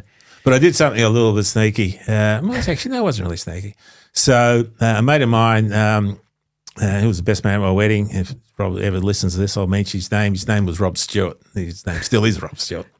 And another mate of mine I work with, his name was Ken Taylor. And we all worked at the ANZ Bank together. And they actually did some entrepreneurial shit and formed a company called Taylor and Stewart Computer Services. So they actually sort of went off on their own and did some consulting work and stuff like that. So we kept in touch. But that business didn't fire, I think, for some reason. I don't know why. I don't know. I was a bit fortunate because I had that natural sort of transition thing happening, as I wasn't really sort of out in the cold sort of. Yeah, they had to just go out and try. Yeah. So they closed that business down. So when I started up my business, I said, now, Rob, do you mind if I use your business name? Right? Yeah, because Babauskis Computer Services didn't quite really cut it for me. Yeah. And I thought, if it's Taylor and Stewart Computer Services and Alex Babauskis answers the phone, they're going to think there's at least three of us. That makes sense. Well, it did to me. So it was a way of making yourself look a little bit bigger than what you were. For sure. Yeah, and of course the name was a lot easier there. So we started off as Taylor and Stewart Computer Services. So anyway, getting back to Comdex. So we go to Comdex. 1984, started off Taylor and Stewart Computer Services, I think in 83 maybe. Comdex 84, 85, went for a few years, couple of years. Really interesting, just a whole different world. And of course Vegas as well, I hadn't been there, so the whole thing was quite sort of surreal, but it was all work. And ran into a company called Human Edge. Now, what Human Edge were doing, they were, which is a word now that we're all familiar with, but they were trying to do things in AI, artificial intelligence, right? Oh, all right. Right. So, but it wasn't quite the AI world that we know now, but of course, this one's just come onto us really in the last couple of years. So what they were doing, they developed 4 products: Sales Edge, Management Edge, Negotiation Edge, and Communication Edge. And they were boxed up products that you run on a PC, and I'll go through sort of the Negotiation Edge with you. So what you do is you would answer a number of questions about yourself. Then you would answer a number of questions about the person you're going to negotiate with. Do they have a shortage of time? I can't remember the questions now, but there was about 50 or so about your impression of what this person is like. And some questions about the situational context of the negotiation.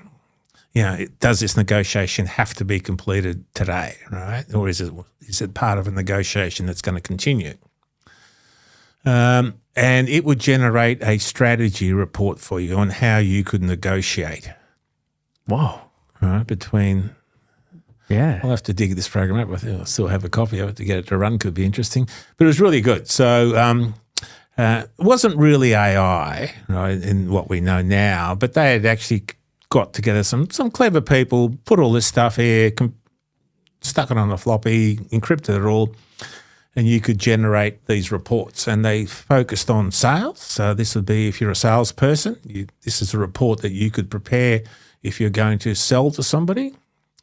Negotiation, which is self-explanatory, but it was actually the first book I ever read was The Negotiation Edge. It was a book about negotiation.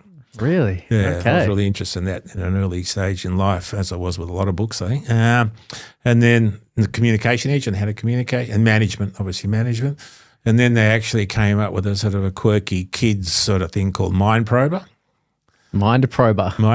And then they came up with the final one, which was Mind Over Minors, which was a book for parents on how to manage their kids. Right? So this was really exciting. This was really interesting, right? They were really sort of way before their time in sort of conceptualizing and using this AI thing. AI was always the holy grail of IT. So from the beginning, that's kind of what they're aiming for in a lot of ways. It'd been around for decades to try and that was to get the thinking computer, right? To actually get the computer to be able to learn, to understand, and to think. That was pretty much the holy grail, and it had been around for decades, but nobody had got round a bit of it and some of it, but they never really sort of cracked it until probably because the big boys got together and threw billions at it, and now we've got ChatGPT and llamas and learning models and all sorts of things. So I think that's probably, I think nobody's not saying it's not AI. So yeah, but these touted as AI back in the early 80s. So I did a deal with them, and I said, look, how are you going to sell your product in Australia? So I saw them at the show, got to know the guys, went and had some drinks with them, all that sort of thing. They all used to have the exhibitors used to have hospitality suites, as they call them. So if the hospitality suite would be in room 617 in Caesar's Palace. So after the show, they'd have a suite, and the drinks would be on, and you could go there and you could mingle and talk to the execs and have food and yeah, pretty sort of normal stuff. So I got to know the guys there. Talked to them about selling the product in Australia. They said, we'd be happy to give you the exclusive rights to sell the product in Australia. Wow. And I said, look, can I use your name? Because I reckon it's a really cool name, Human Edge, right? And in fact, at that time, there were no companies called Human anything and no companies called Edge anything, and now you've got edges pretty much all over the place. Yeah. So, but in those days it was, so I said, that'd be a really cool name. So I changed Taron Street Computer Services to Human Edge and started selling their products. Okay. All right. Yeah. That didn't go down as well as I would like. I sold some to our big telcos and things like that, sold some to GMH, the big boys. But really it was sort of hard work. A lot of people didn't understand it. No internet, remember? No websites. No. Yeah. It was cold. So you just rock booking appointments, rocking up, cold calling people, and rolling in and. Well, pretty much, all that sort of stuff. But I was still doing the other stuff as well. So you're still working, creating applications, still generating the income on the application side of things, and this was happening. And then they decided, they said, "Oh, look, we want to send you 800 copies of the software." And I said, "Oh, look, I can't afford it." He said, "Oh, you don't have to pay for it. You just pay us whenever you sell it." And I thought, why? Yeah, okay. It didn't sound right, but sure, why not? Yeah. So what they were doing, I think, they were wanting to go public in the US, and they were wanting to boost their sales figures up. So they were actually cooking the books a bit. Well, yeah, I suppose that's the way of putting it. Yeah, I'm not sure because it happened over there, and I don't know. But I think eventually it didn't happen, and they disappeared. So the product sort of never went anywhere. Always thought it'd be a good product to resurrect out, to help people in those activities now. Well, it's funny because like a lot of what ChatGPT is getting used for like the average person is probably situated around things like that. Like it's now at a point where we're utilizing it for how do I have conversations? How do I negotiate? How do I communicate at a higher level than I currently can? That's what I use it for. Yeah. So it's crazy that that kind of model was around at that point. Yeah, it's all sort of come back to itself a little bit. So so then that stopped. I ended up with 800 boxes of software, carried it around with me for a number of years, and then sort of finally threw it out. But did keep some for posterity's sake. That's in my office somewhere. Should have brought one round. Yeah, you got to show me at some point. Yeah, we'll dig one out. So then I kept going with the custom software. So I was building software. Custom software is hard work because you've got to build everything from scratch, right? Your reusability is there a little bit, but by and large, you're still you're starting with a new problem every time. So it's still labor intensive. Well, yeah, to even understand the problem, which is often 50% of the solution, is a bit of work, because you've got to talk to people and you've got to go through what-if scenarios. You have to ask a lot of questions because people really, and I think this applies to us in general, we're not really good at understanding our own problems, I think, because we're almost too close to them. We can't sort of step back outside. Quite often I've found that talking to people about their problems, I'm now talking about business problems per se, I'm not talking about personal issues, although some of it might be true as well. When you ask questions, you see things in a different light because you are not biased and you don't carry the baggage and you don't carry all the overhead of dealing with the problem and its consequences. And you can start afresh and really challenge somebody to whether their way of thinking about it is really correct. And it's not because people are lying to you, it's just that we all have our own way that we come to it and the way we see it. And having somebody else to help you solve the problem is actually, that's why I guess therapists and all those people are really good. They can see things differently than you with a bit more of like an objective. Yeah, and lead you down something that you may not be able to lead yourself down anyway because you just don't have the skills and you're too sort of into it. So there's a lot of time to build the custom software. So over the next few years, I actually ended up I had a Human Edge and I was building custom software. And they were for some big organisations. So I ended up having, I won't mention them, but they were they had banks and big not telcos, as in food distribution companies, and some really interesting projects that, particularly in third-party logistics, in the optimisation of inventory management. Okay, yep. Not quite statistics and mathematics, but not too far removed because there was a mathematical sort of flavour to optimisation and movement of goods and how you could pick things more efficiently. One of the examples there that we would have what we call a pick-to-light system, where if you go into a warehouse, pickers would go to a shelf and pick something and they'd normally pick it off a piece of paper or something like that, which would tell them where to go and what to do. Pick-to-light systems, for example, there'd be a light that would say 7 there. So you take 7 of those cartons and you put them on the conveyor belt. And then the conveyor belt goes round to an end point and then they get scanned and they get diverted into the various orders that have been picked. So using technology to do that. And this is in the late 80s. So we won a couple of awards actually, so it was pretty good. So and there had to be some integration with some Unix systems and our networking systems. So and they had a number of people working with me, so that was good. And then in 88, a couple of things happened. I had a business and it was going well, but I had 10 customers, large customers. And somewhere along the line I read that,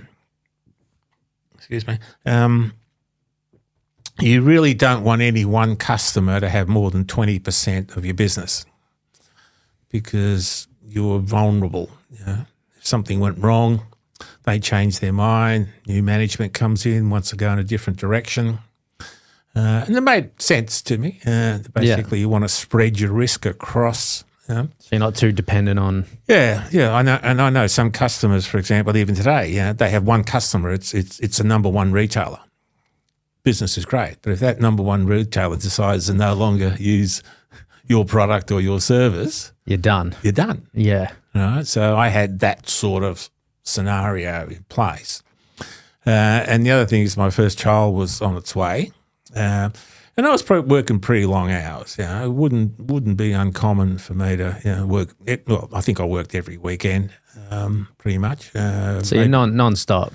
Well, yeah, maybe not Saturdays, certainly Sundays, or maybe Saturdays as well. When you're working for yourself, there was no clocking on at 8 and leaving at 5. You clocked on when you got there and you left. I think there was one week I remember we were actually also selling PCs. So there was a stage in the early PC market where people would buy components and then put them together to make their own PCs. So it was a lot cheaper than buying an IBM. An IBM machine was going to cost you like $4,000. But if you bought the components, it would cost you like $2,000 or $1,500. So we were building machines as well to supplement our income, because custom software takes quite a while to do. So your cash flow is sort of a bit sort of lumpy, whereas you could sell a machine, build it, ship it out tomorrow morning, and money's in the bank. And there's also a lot of fun, building machines, different architectures, different sorts of drives. So we got to understand that. I think even Microsoft in its early days still had sort of like a hardware division. It sort of kept you in tune with software a little bit. It helped you understand how to deploy it, what some of the things that you could use your software to take advantage of the hardware that was there. Okay, yeah. So it was a bit of that. And I remember one week I went to work on Monday morning and came home on Friday night. Yeah. And I wasn't playing around or anything. I had a couch in the office and I just worked till I slept. Slept, woke up and just kept working. And just to get it done. Just get it done, building machines, writing software. Of course, things were sort of happening then. People were ringing up and, I want 3 of these machines. And so things are starting to flow a bit. Yeah. But then I realised I couldn't keep this up. Just not sustainable physically. My major client said, Alex, look, how much can you earn in a year? And he said, the way you've got it structured, multiply your hourly rate by 24 and by 7, and that's your maximum earning capacity. It's a good way to look at it. Yeah, and that was not just the maximum, but that was like you don't sleep or do anything else. Right? And I thought, right, okay. I got it. So then I had to start thinking a little bit more about the business side of things, because I was sort of maxed out time-wise, had a bit of an exposure to customers that, I did have a sort of I guess working for the big boys like the ANZ gave me a good insight into how they worked. And one of the things I learnt there was that a lot of the decision-making is not really supported by good research or by evidence or fact or knowledge. It's almost supported by who can shout the loudest with the biggest personality, my mate did this, so I'm doing this. We'll buy SAP because it's the most expensive, therefore it's got to be the best. Yeah. So a lot of thinking that was really not really cool centered around facts. And coming from a science background, facts are sort of important to me. You kind of need that. E equals MC squared. I think it's still still pretty true. Yeah. Doesn't matter what machine you run it on. Yeah. So then I decided I need to branch out and do something else, but I didn't know what. And then one Sunday night in that wonderful Age newspaper that I was referring to before, there was a businesses for sale section. And so I had a look in there. I remember it was midnight on a Sunday night and I was just about to go to bed and I thought I'd just have a quick look. And there was a computer section, computer. So I looked up there and there was a little company in Wangaratta that had some software for schools that was having some internal difficulties, and they needed somebody to come in and help them out. One of the partners wanted to leave, and so I wrote him a letter. Taking the old days, remember? No internet, no email. No, Still on the letters. Still a letter, Had to send it to a post office box and should have got a letter back saying, look, please come and talk to us. So we started that process, and they were into educational administration software. So this is what you're alluding to earlier. So educational administration software is basically software to run a school. A lot of it's commercial driven. You need payroll, you need accounts receivable, but of course accounts receivable is is unique to parents paying for students for fees as opposed to selling products or services. Okay, yeah. Only applies to private schools, not government schools, because in theory you don't have it, although I think most government schools do now charge parents for something or other. Yeah. You need, for secondary schools, you need timetabling, where students are going to be, what subjects they're doing, who's teaching them, what rooms they're going to teach in, quite a complex problem. Attendance, need to record attendance. Duty of care for schools is they must record student attendance. If they're there, they're not there. If they're late, why are they late? If they're left early, why did they leave early? Where did they go? Where they are? Record keeping and documentation is huge. Yeah, then you've got assessment reporting, all the tests that they do, the end of season or end of semester or end of term and end of year reports. They all have to get produced. Software comes into play there.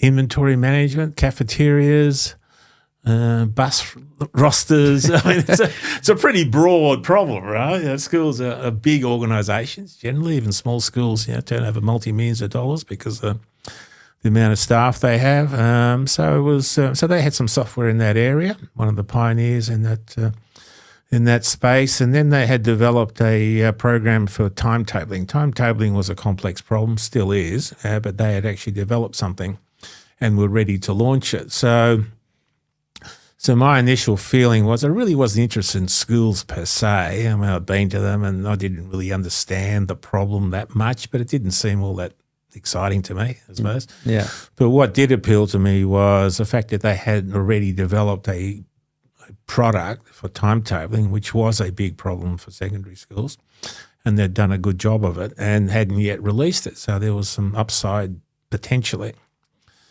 So I bought 50% of the company and then helped them over the next. It was a situation where the inventory side of my business was going really well with these major customers. The schools market was losing money. Ah, okay. Right, because things weren't yet mature enough, the processes weren't strong enough. Having an office not in Melbourne made things a little bit difficult. I didn't understand it that well, so it took me a while to sort of work out how things worked. And then the inventory market started to fall apart because of all of those concerns and risks that I was talking about before. People were coming and going. People were making decisions not necessarily based on fact. Things were starting to fall apart, but then the schools thing started to pick up. So what I ended up with, instead of going for 10 customers, I ended up having 300 and 400 customers. Yeah, wow. So you could just sort of naturally transition. So transition away from the high value customers to the high volume customers. Ah. So that became a different sort of business model altogether. And then one of the things I did, which I think really sort of kicked things along really well, I had software supporting. Software support has always been a bit sort of tricky and difficult for software suppliers. So you sell somebody some software and they need some help. You can't sort of build that, into the price because you don't know. It's a bit like sort of selling a car and then saying, that includes the driver's lessons. Well, who are we teaching? Are we teaching a 17-year-old that's never driven a car, or are we just teaching somebody who knows how to drive a car but doesn't know how to drive this one? Okay. So how do you deliver the support? Right? And then of course you've got a wide range of support that you have to deliver. A lot of support is often not so much teaching them how to use. There's nothing wrong with the software. It's just that they don't know how to use it. So maybe they need training, not support. Okay. So a new person comes along, has never worked in a school before, and she's got to do an annual report of some sort. So I've never seen a computer before. Oh, well, maybe. Sometimes maybe. Even, yeah. So the support aspect was difficult. So the industry standard was pretty much is that software companies would charge customers a per hourly rate for the support. It's a bit like plumbers do now. It's an X dollar call out fee and X dollars per hour for the time you do that. Okay, yep, that makes sense. So customers say, okay, look, it might be a fixed fee for you to call us. That generally wasn't the case, but it might be X dollars an hour billed in the minimum of 5-minute increments or 15-minute increments or something like that. Causes a lot of difficulty, because even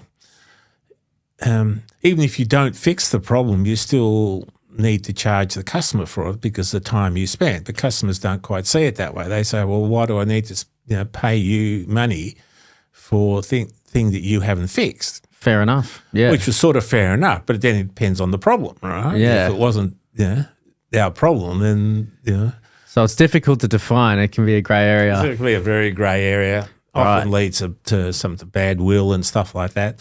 And also makes it difficult for the school because they've got these incurred extra expenses that they then have to justify. And the girl, let's assume it's a girl, a lot of the times they were working the computer. Well, she's not going to go to a boss and say, look, I really messed this up and you have to pay the extra $250 now. Right? Yeah. She's probably going to say something along the lines of, oh, look, they messed it up and it was their fault. And of course, how do you know? Yeah. Self-preservation. I'm not saying people are devious, but it's human nature to protect yourself, generally speaking. So I came up with this idea, and I said, look, for every product we sell, we're going to sell them a service and support contract. And what that's going to do is two things. It's going to guarantee them all the upgrades for the life of the product. Because in the early days, if you bought a product and then they came up with a new product, you sort of had to buy it again. Yeah. Or you got an upgrade cost. So a bit like now, if you got a copy of a program, you want a new version, you'll probably get an upgrade price. Same back then, or in some worst case scenarios, people didn't offer upgrades. If you wanted the new version, you just had to buy it again. Oh, just a whole new. Okay. Yeah. But we weren't talking hundreds of thousands. We're talking, hundreds and sometimes thousands. Yeah.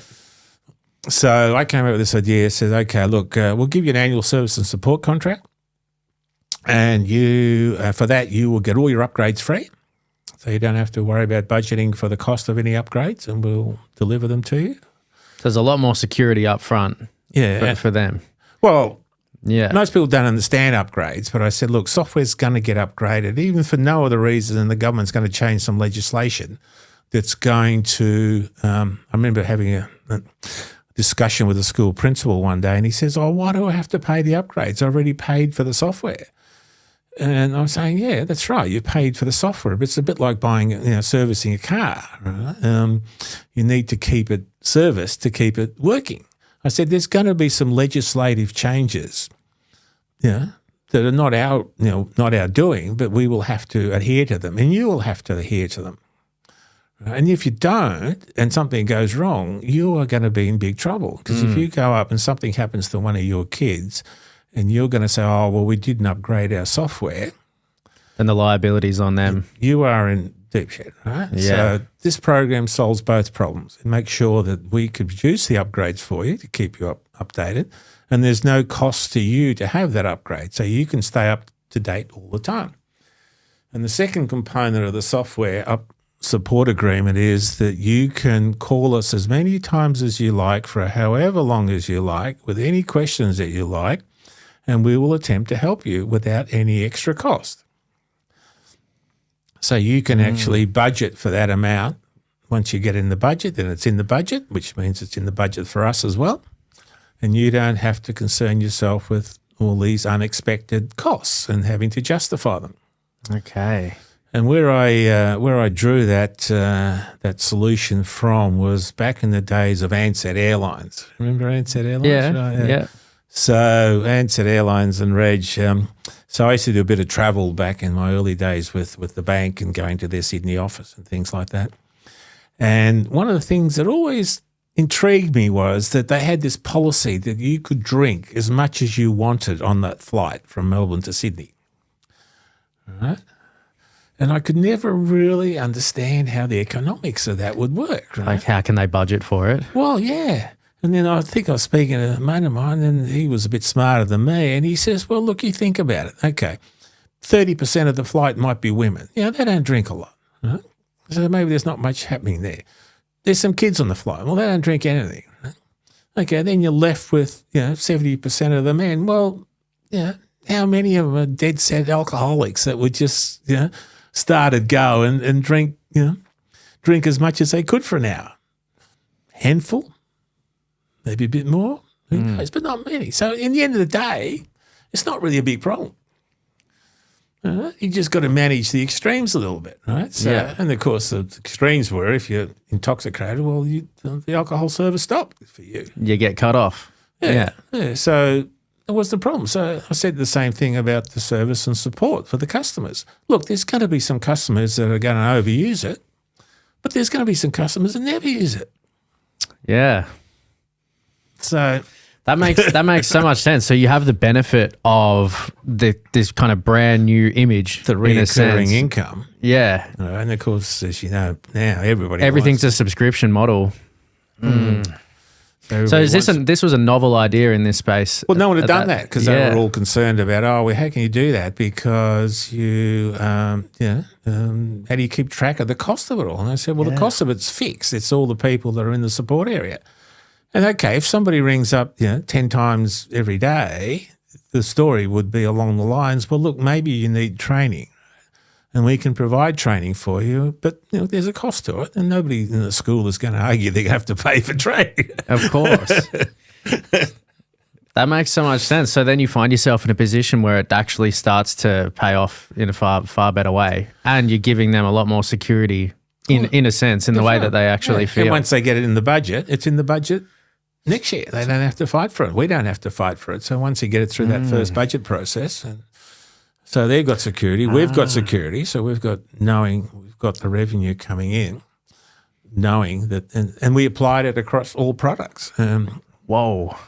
Yeah. Okay.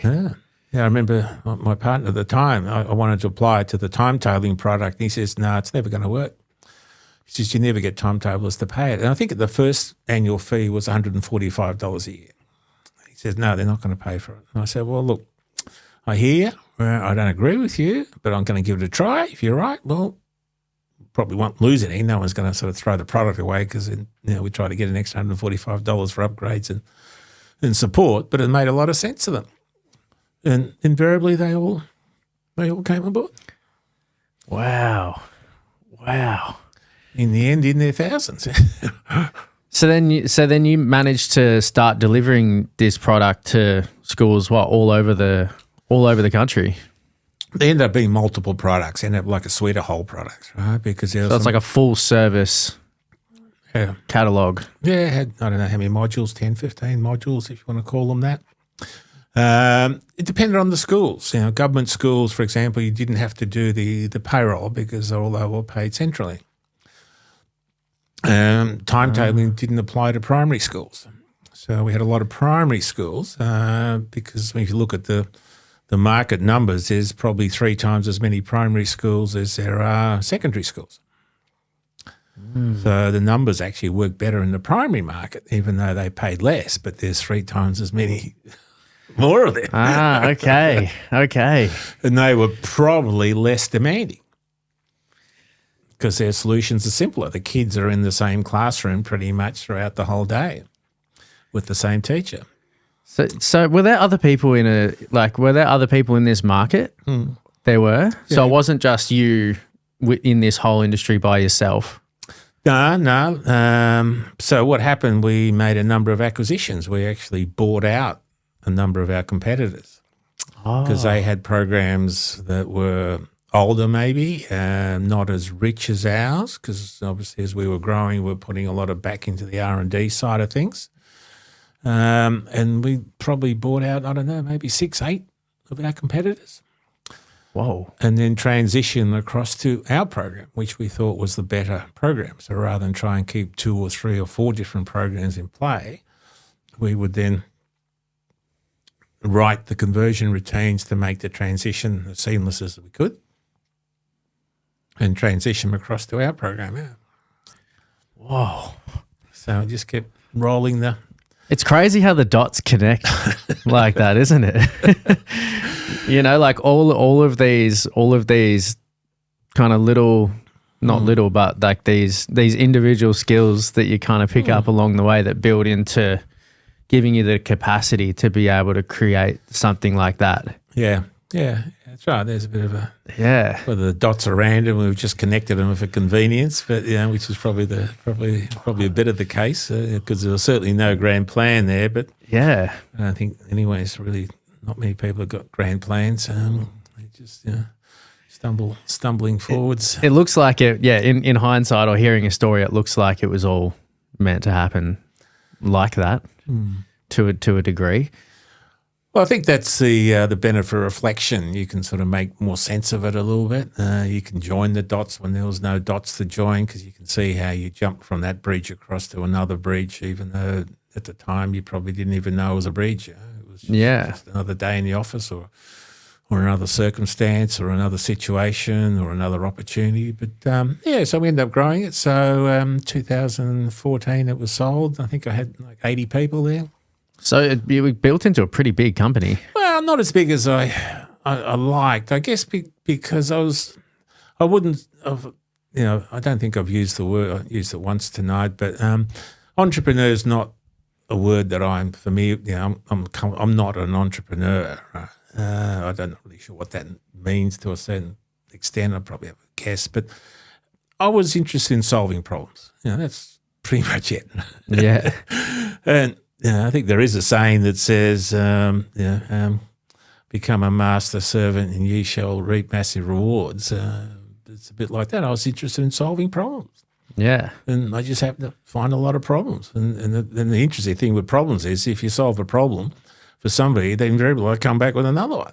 Yeah. It's not like it's a finite market there, right? Yeah. There is just Well, you make someone's situation better, and then if they're in a better situation, they can tackle something bigger and find a bigger problem, and there you go.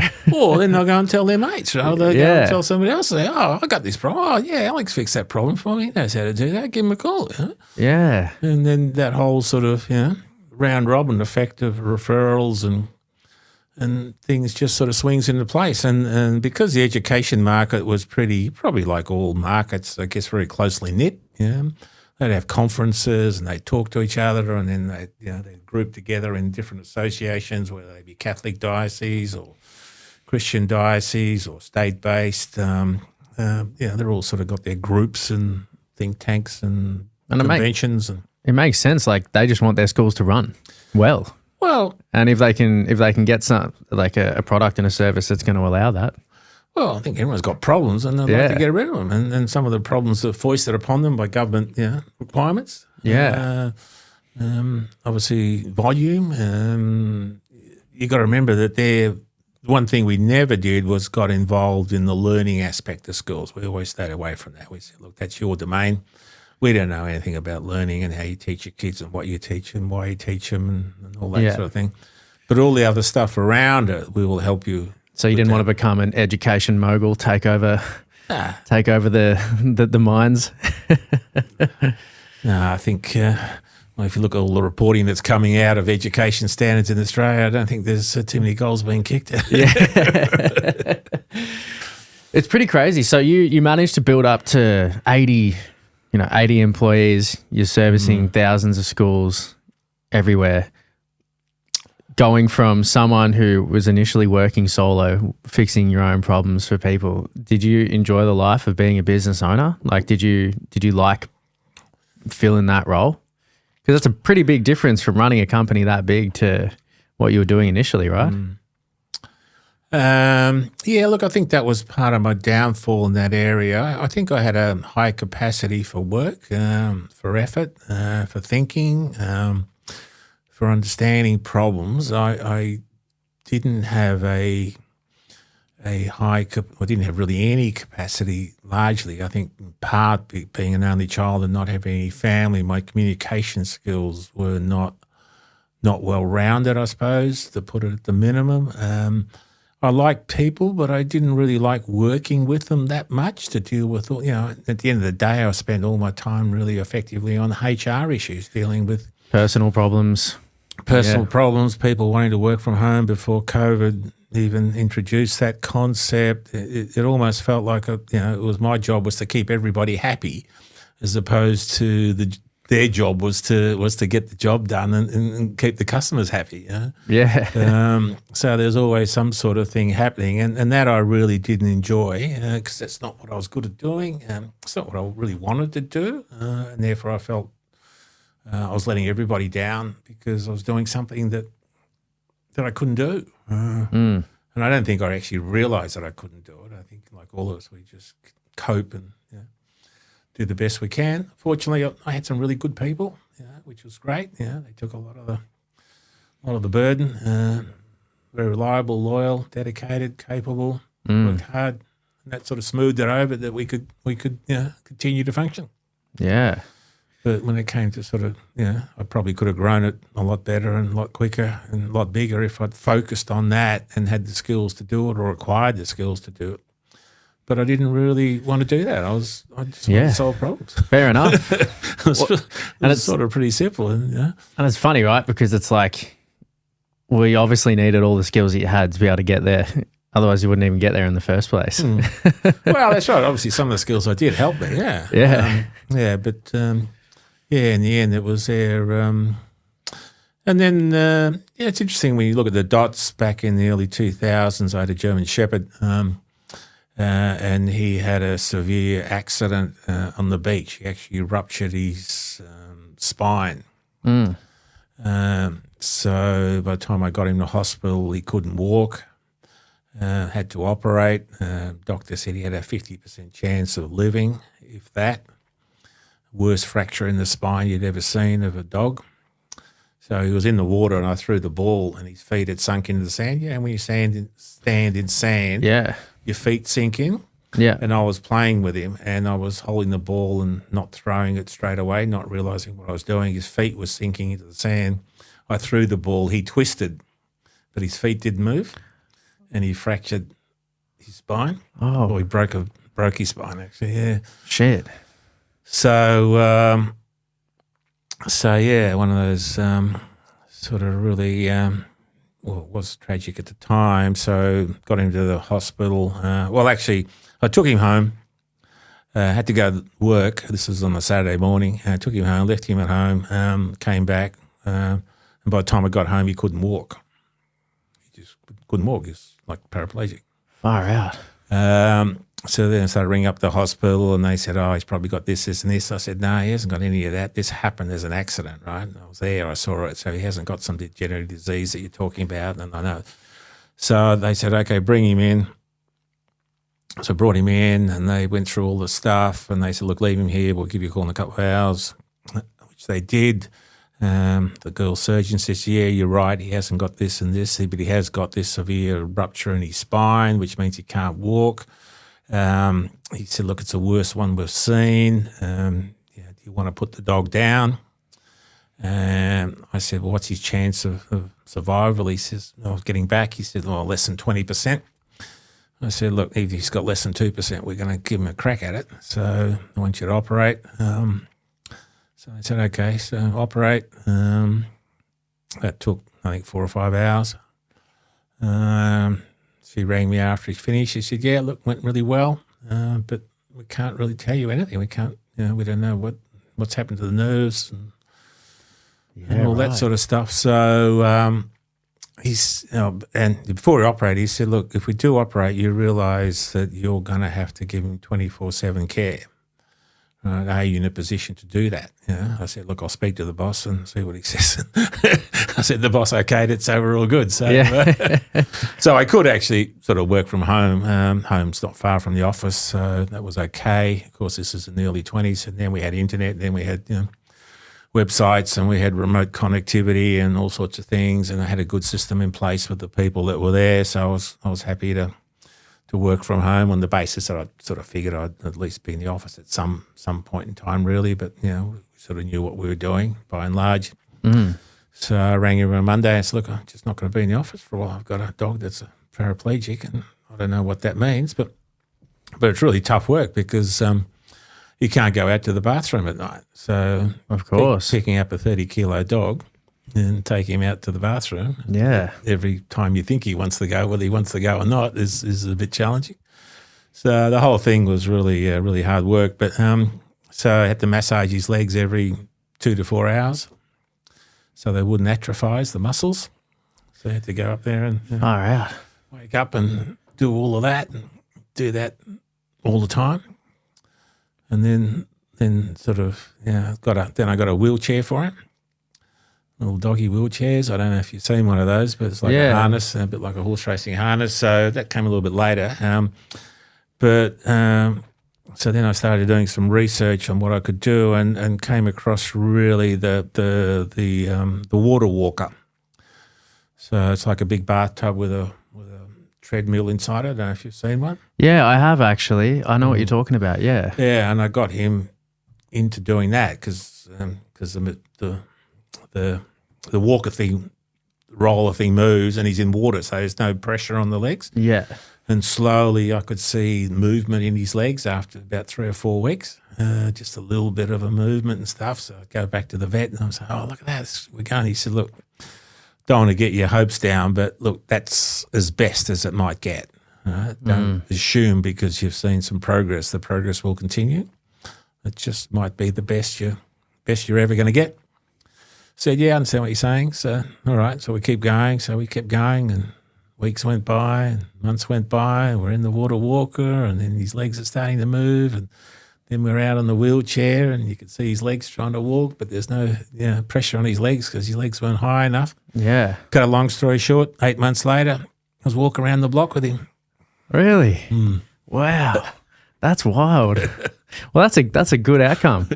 Oh, look, I was wrapped. Yeah, That's an incredible outcome. He couldn't jump because he didn't have the strength. So every time he had to go in the car to pick him up, and when he walked, he had this sort of like a trailer at the back. It was just sort of not quite, he'd stumble a bit because he didn't have that real strength of connectivity between the back end and the front end. But compared to every other possible outcome that can happen from that. Yeah. Far out. Yeah. And the thing he taught me was that, if it was a human being, it would have been, oh, woe is me, why did it happen to me? Who's going to pay for this? How am I going to get compensation? All the jiggeries and pokeries of modern day life. Whereas the dog, I think I worried 100 times more than he did. He ever worried. It's just another part of life. He never looked at me and said, woe is me. He looked at me and says, what are we doing today? He never presented any sign of, woe is me and why did it happen to me and all this, feel sorry for me. He was just his usual self. Yeah. It was just so uplifting, to look at it and think, well, why am I worried about it? He's not worried about it. So, but then again, he was the one carrying me out to the bathroom in the middle of the night. So. You were supporting each other in different ways. Well, that's exactly right. We were. So, that was a good story. So that maybe had a bit of a reassessment of my life, I think. Ah, okay. That probably was the catalyst for selling my business. For selling the company.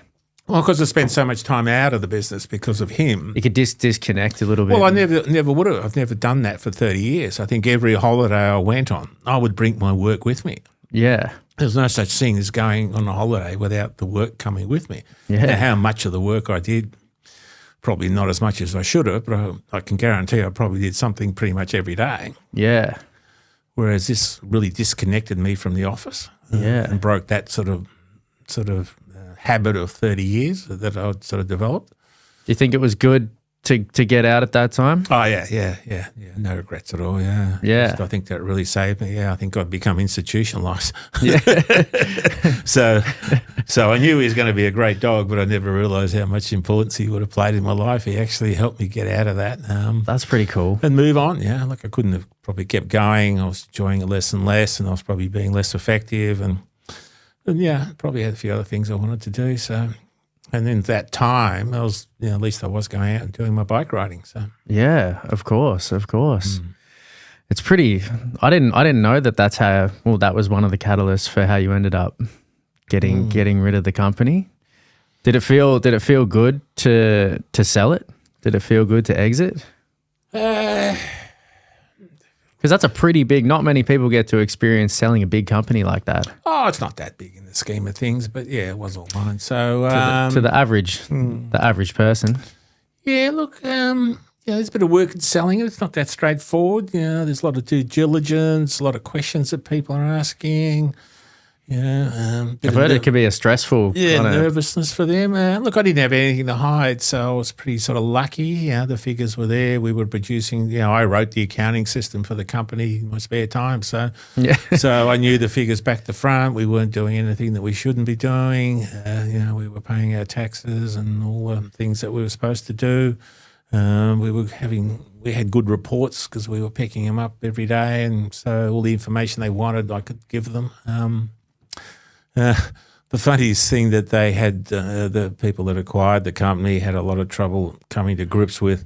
Remember when I spoke about the service and support contracts? Well, that was the term we used, but there was actually never really a contract. Oh, right? okay. Because the contract to me was just a lot of administrative stuff. So a lot of our competitors did it. They would have a contract. They would send it out. They would ask the people to sign it, send it back. Whereas we just said, look, it's an implied here's what the contract is. It's a piece of paper and it shows you, what we're going to do, what you're going to do, and that's it. But you don't have to sign it. By you paying your money, you're effectively accepting that, and we're effectively promising to deliver that. But there's no piece of paper that signs both of that. On the basis that, look, if you're not happy, you don't really want to get into a contractual war with lawyers because no one's going to win in this except the lawyers. They'll get their fees, right? If you're not happy with what we're doing, please tell us what we're doing wrong, right? So maybe we can fix it. If we can't fix it, then look, maybe we'll just have to part company and hopefully the next person doesn't have the same problems you're having. Yeah. So just be upfront. But if you pay your funds, we will do what we say we'll do. We'll support you. We'll give you the upgrades. We'll look after you as best we can. And that's it. So there's no contracts for nothing. Sorted. Whereas the company who acquired, they said, well, where's your contracts? And I said, well, we don't have any of those ones that you're looking for. Yeah. But we have all these people who have demonstrated over year by year they're happy to pay the annual fee to get that service. So we've got things that are better than contracts. We've got demonstrable proof and evidence that these people are doing it. Yeah, just a spit in a handshake. Well, it wasn't even that. But that worked. And that worked really well. It's just cut down all the administrative overhead of the paperwork. As I said, the contract's not going to bind us to do what we have to do. Right? If you're fighting the contract war at any level, the only people who are going to win are the For sure. right. You're better off just trying to resolve it, get out of it, agree, mitigate, and worst case, say, look, move on. Yeah. We're obviously not a good relationship for you. So. It's interesting when you categorize it as just a lifetime of solving problems. Little problems. It's pretty cool. I'll get you to turn that. But it ties us into what you're doing right now with your current project. How much time did you have off before you began what you're currently doing? Oh, it was pretty much jump one hurdle and then jump the next one. It wasn't really any time off, although I did have some time off with my family. We went back to Latvia for, I think, 6 weeks. Did a tour around there, which was really interesting with my daughters. Get back to the heritage. Yeah. I'd been there with my father in '96. It was the first time he'd been back, and of course you couldn't go back before there. So anybody that knows anything about European history will know that the Baltic states, Latvia, Lithuania, and Estonia were occupied by the USSR. Yeah. And that was up until '91, and when that whole sort of Berlin Wall story came down and Russia moved out, or USSR moved out, and it didn't become USSR. There's no states, and Latvia regained its independence. So then you could go and visit. My father's brother, World War II, Latvia had most of the Baltic states did, had a pretty sort of tragic story because they fought the Russians and they fought the Germans. So they were actually fighting against both of those people at different times, depending upon who was occupying the country. Far out. Yeah. So Russia or the USSR annexed Latvia back in 1939, just before World War II started, which is an interesting story in itself. But so when World War II finished, one of the American officers said, "Oh, look, you're liberated, you're free, you can go back. You can go back to your home country, Latvia."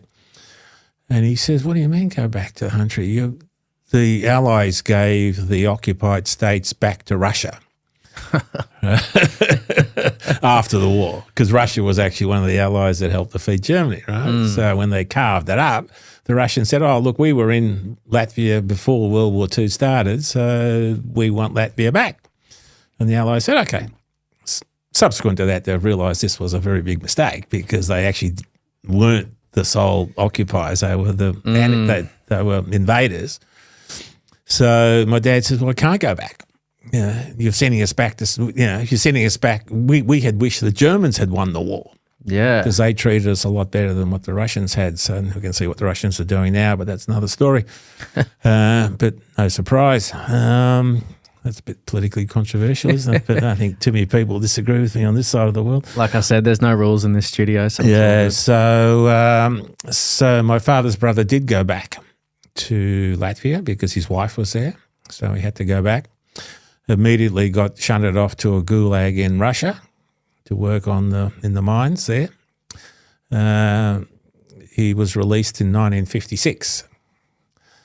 When my parents first came to Latvia, they spent a lot of time trying to find out what happened to the family. But, of course, they sent the letters and letters. But if you know anything about what the Russians were doing, any letters that came from overseas, inquiring about this sort of stuff, or even from the Red Cross, they just go into the bin. Yeah. So they could never find out. So I always said, look, I will find out. And I wanted to go to Russia in the 70s and the 80s. And my dad said, look, particularly the 80s, he said, look, you'll get in, and with your skills with computers, you won't get out. They'll just hold on to you. Yeah, because they could. So he sort of had to, and he's probably right. It's probably good advice. It probably was, yeah. I was pretty dead set on going, because my parents were pretty traumatised not knowing what happened to their family because the Russians were occupying, and they just shut up shop. Well, they shut up shop for a long time, and you just couldn't get any information. Yeah. Yeah, probably. Yeah, good advice. Luckily, you didn't go in at that time.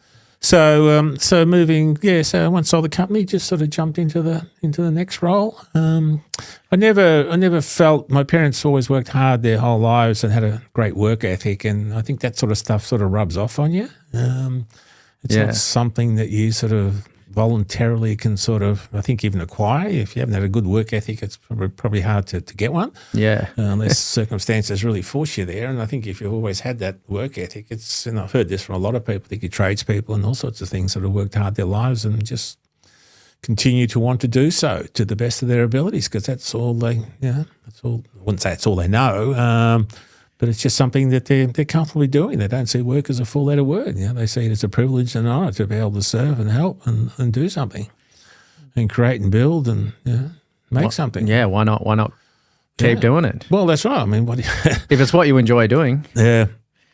There's a saying, I remember there's a guy I read about, this is going back a couple of decades, and he's quite young, in his 40s, and he sold his company for quite a lot of money. Real estate guy, and then he went off and played golf and had lunch and did all those things that I suppose most people would think they would like to do if you sell your company. And then he started another business, and they were interviewing as to why he did that. And he basically said something along the lines of, he says, I did the golf, I did the lunches, I did everything I could do, I bought the sports cars, but I finally worked out that all fun is no fun. So just remember that, all the aspiration of having all the fun. He says no fun, so he just got back into business because he enjoyed it. Fair enough. And that rings true to you as well. Well, that's right, yeah. So that stuck with me for there. I mean, what are you going to do in retirement? The only thing I know is software. It's the only thing I know about computers. So I thought I'd start to do another startup and start a company called uGroop, which is focused on group travel for students. I knew a bit about schools, so students. And this is pre-COVID now, so this is a little bit of an ugly story. So we started back in 2016, built our product to help schools manage and execute group tours for students when they go overseas, particularly. There's a lot of schools have a great duty of care to look after their students. No real tools to help them with this process. A lot of it's travel orientated. Teachers are not travel agents. There's a lot of geography involved. There's a lot of data collection involved with keeping records of which students have got medications and allergies and the problem's even greater now. I think over the last I think I read the other day, over the last sort of 20 years, there's been something like 30 students have died in the care of schools while they've been traveling in some form of, outdoor ed or students. Yeah, so a lot of it, coroners have identified could have been avoided. And really it's just about education, training, data collection, being able to have the tools to make the decisions that you need at the time and having the skills to make those decisions, which is a little bit more about practice. So we built something, ready to launch it in March 2020. And if anybody's got perfect timing. Couldn't have found a better time to launch a product for travel. So, with all the best laid plans and all the good dot joining together, that one didn't quite come together as expected. So we had a couple of choices. We can fold, which obviously was probably would have been the best choice. Didn't realise how long COVID was going to last, and not so much COVID, but even the fallout for COVID. How do you know?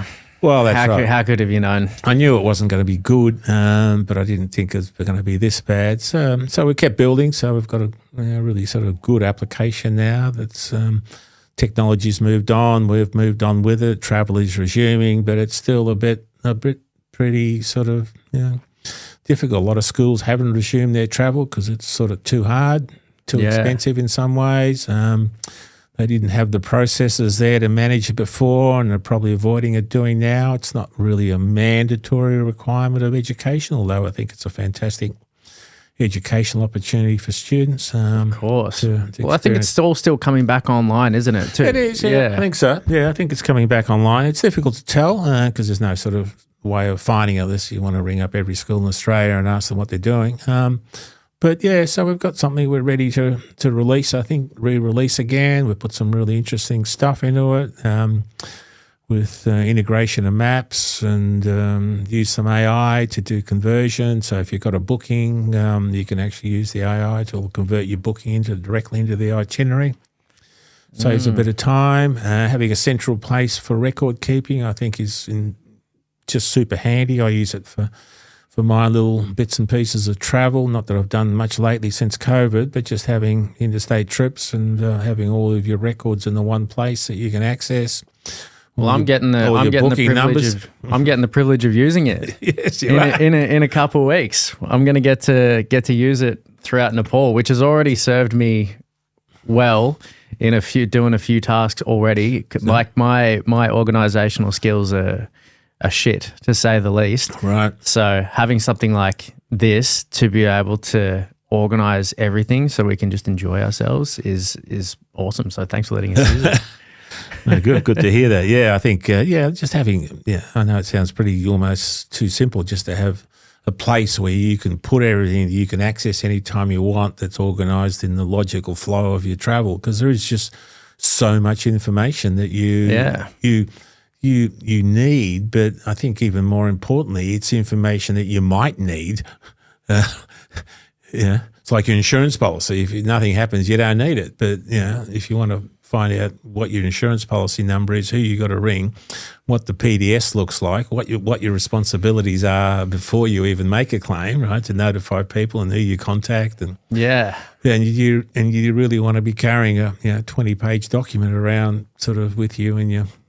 Yeah, well, I mean, I've had a lot of problems while traveling where when I've got so much of my information dispersed on so many different platforms, and then I find myself in an obscure country without a SIM card, or I can't get a SIM card and I can't receive, I've been locked out of my email and then I can't receive the code because I don't have a SIM card, and there's just so many access problems where I've wished that I had it all in one spot to just avoid those kind of dramas. So. And then that email that you received was one that you received 6 months ago. Because that's how long you've been doing your bookings. Then you got to try and track down this email from 6 months ago.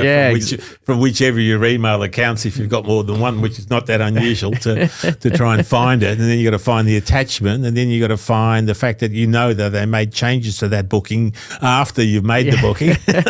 So where's that email? If I could afford it, I'd just have it for myself for travel, because it just saves you a lot of time, and it's just a lot more fun traveling as well, because you can see everything in real time with your maps and how far you got to travel, and you can work out what sort of transport mechanism you're going to use. particularly great for groups because groups travel a lot slower than individuals do. So, you're going from A to B, but do you realise there's a freeway in the middle of between A and B? Yeah. Well, there's a river there and there's a bridge that's 2 kilometres down the road. Just, sort of stuff that is pretty random, but does happen. And I think everybody who travels says the better you travel, the better you plan, the better the trip's going to be. Of course. Yeah, because you've looked at all the circumstances and you've tried to eliminate the contingencies or put in contingencies for when things are going to go wrong. And look, it doesn't guarantee something won't go wrong, but at least you'll be well planned to handle it rather than every day running around like a chook, sort of where we're going now, how we're going to get there. I thought you said this was going to be a bus. No, the bus is not here. Where's the timetable? Don't know. For sure, and group travel can be an absolute nightmare. Oh, well, you got the duty of care. I mean, yeah. And there's no tools for schools to really to do all this. They've got to do with Word, they've got to do with Word documents, PDFs, emails, calendar entries, WhatsApp messages, all of it. Multiple versions of documents. Oh, you're supposed to be here at 4:30. Oh, my itinerary says it's 3:30. Oh no, but we changed that. When did you change it? We sent it to you. Yeah. No, I didn't.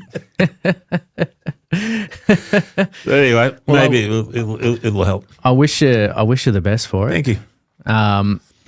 I want to say thank you so much for coming in, and I know we've only covered some parts of your story, and I know that there's definitely other parts that we wanted to touch on. You've done a lot of cool shit in your life, especially when it comes to your personal life and your athletic life and the performance life. But I do understand we've been talking for a long time, so we might need to chuck it into a round 2 at some point.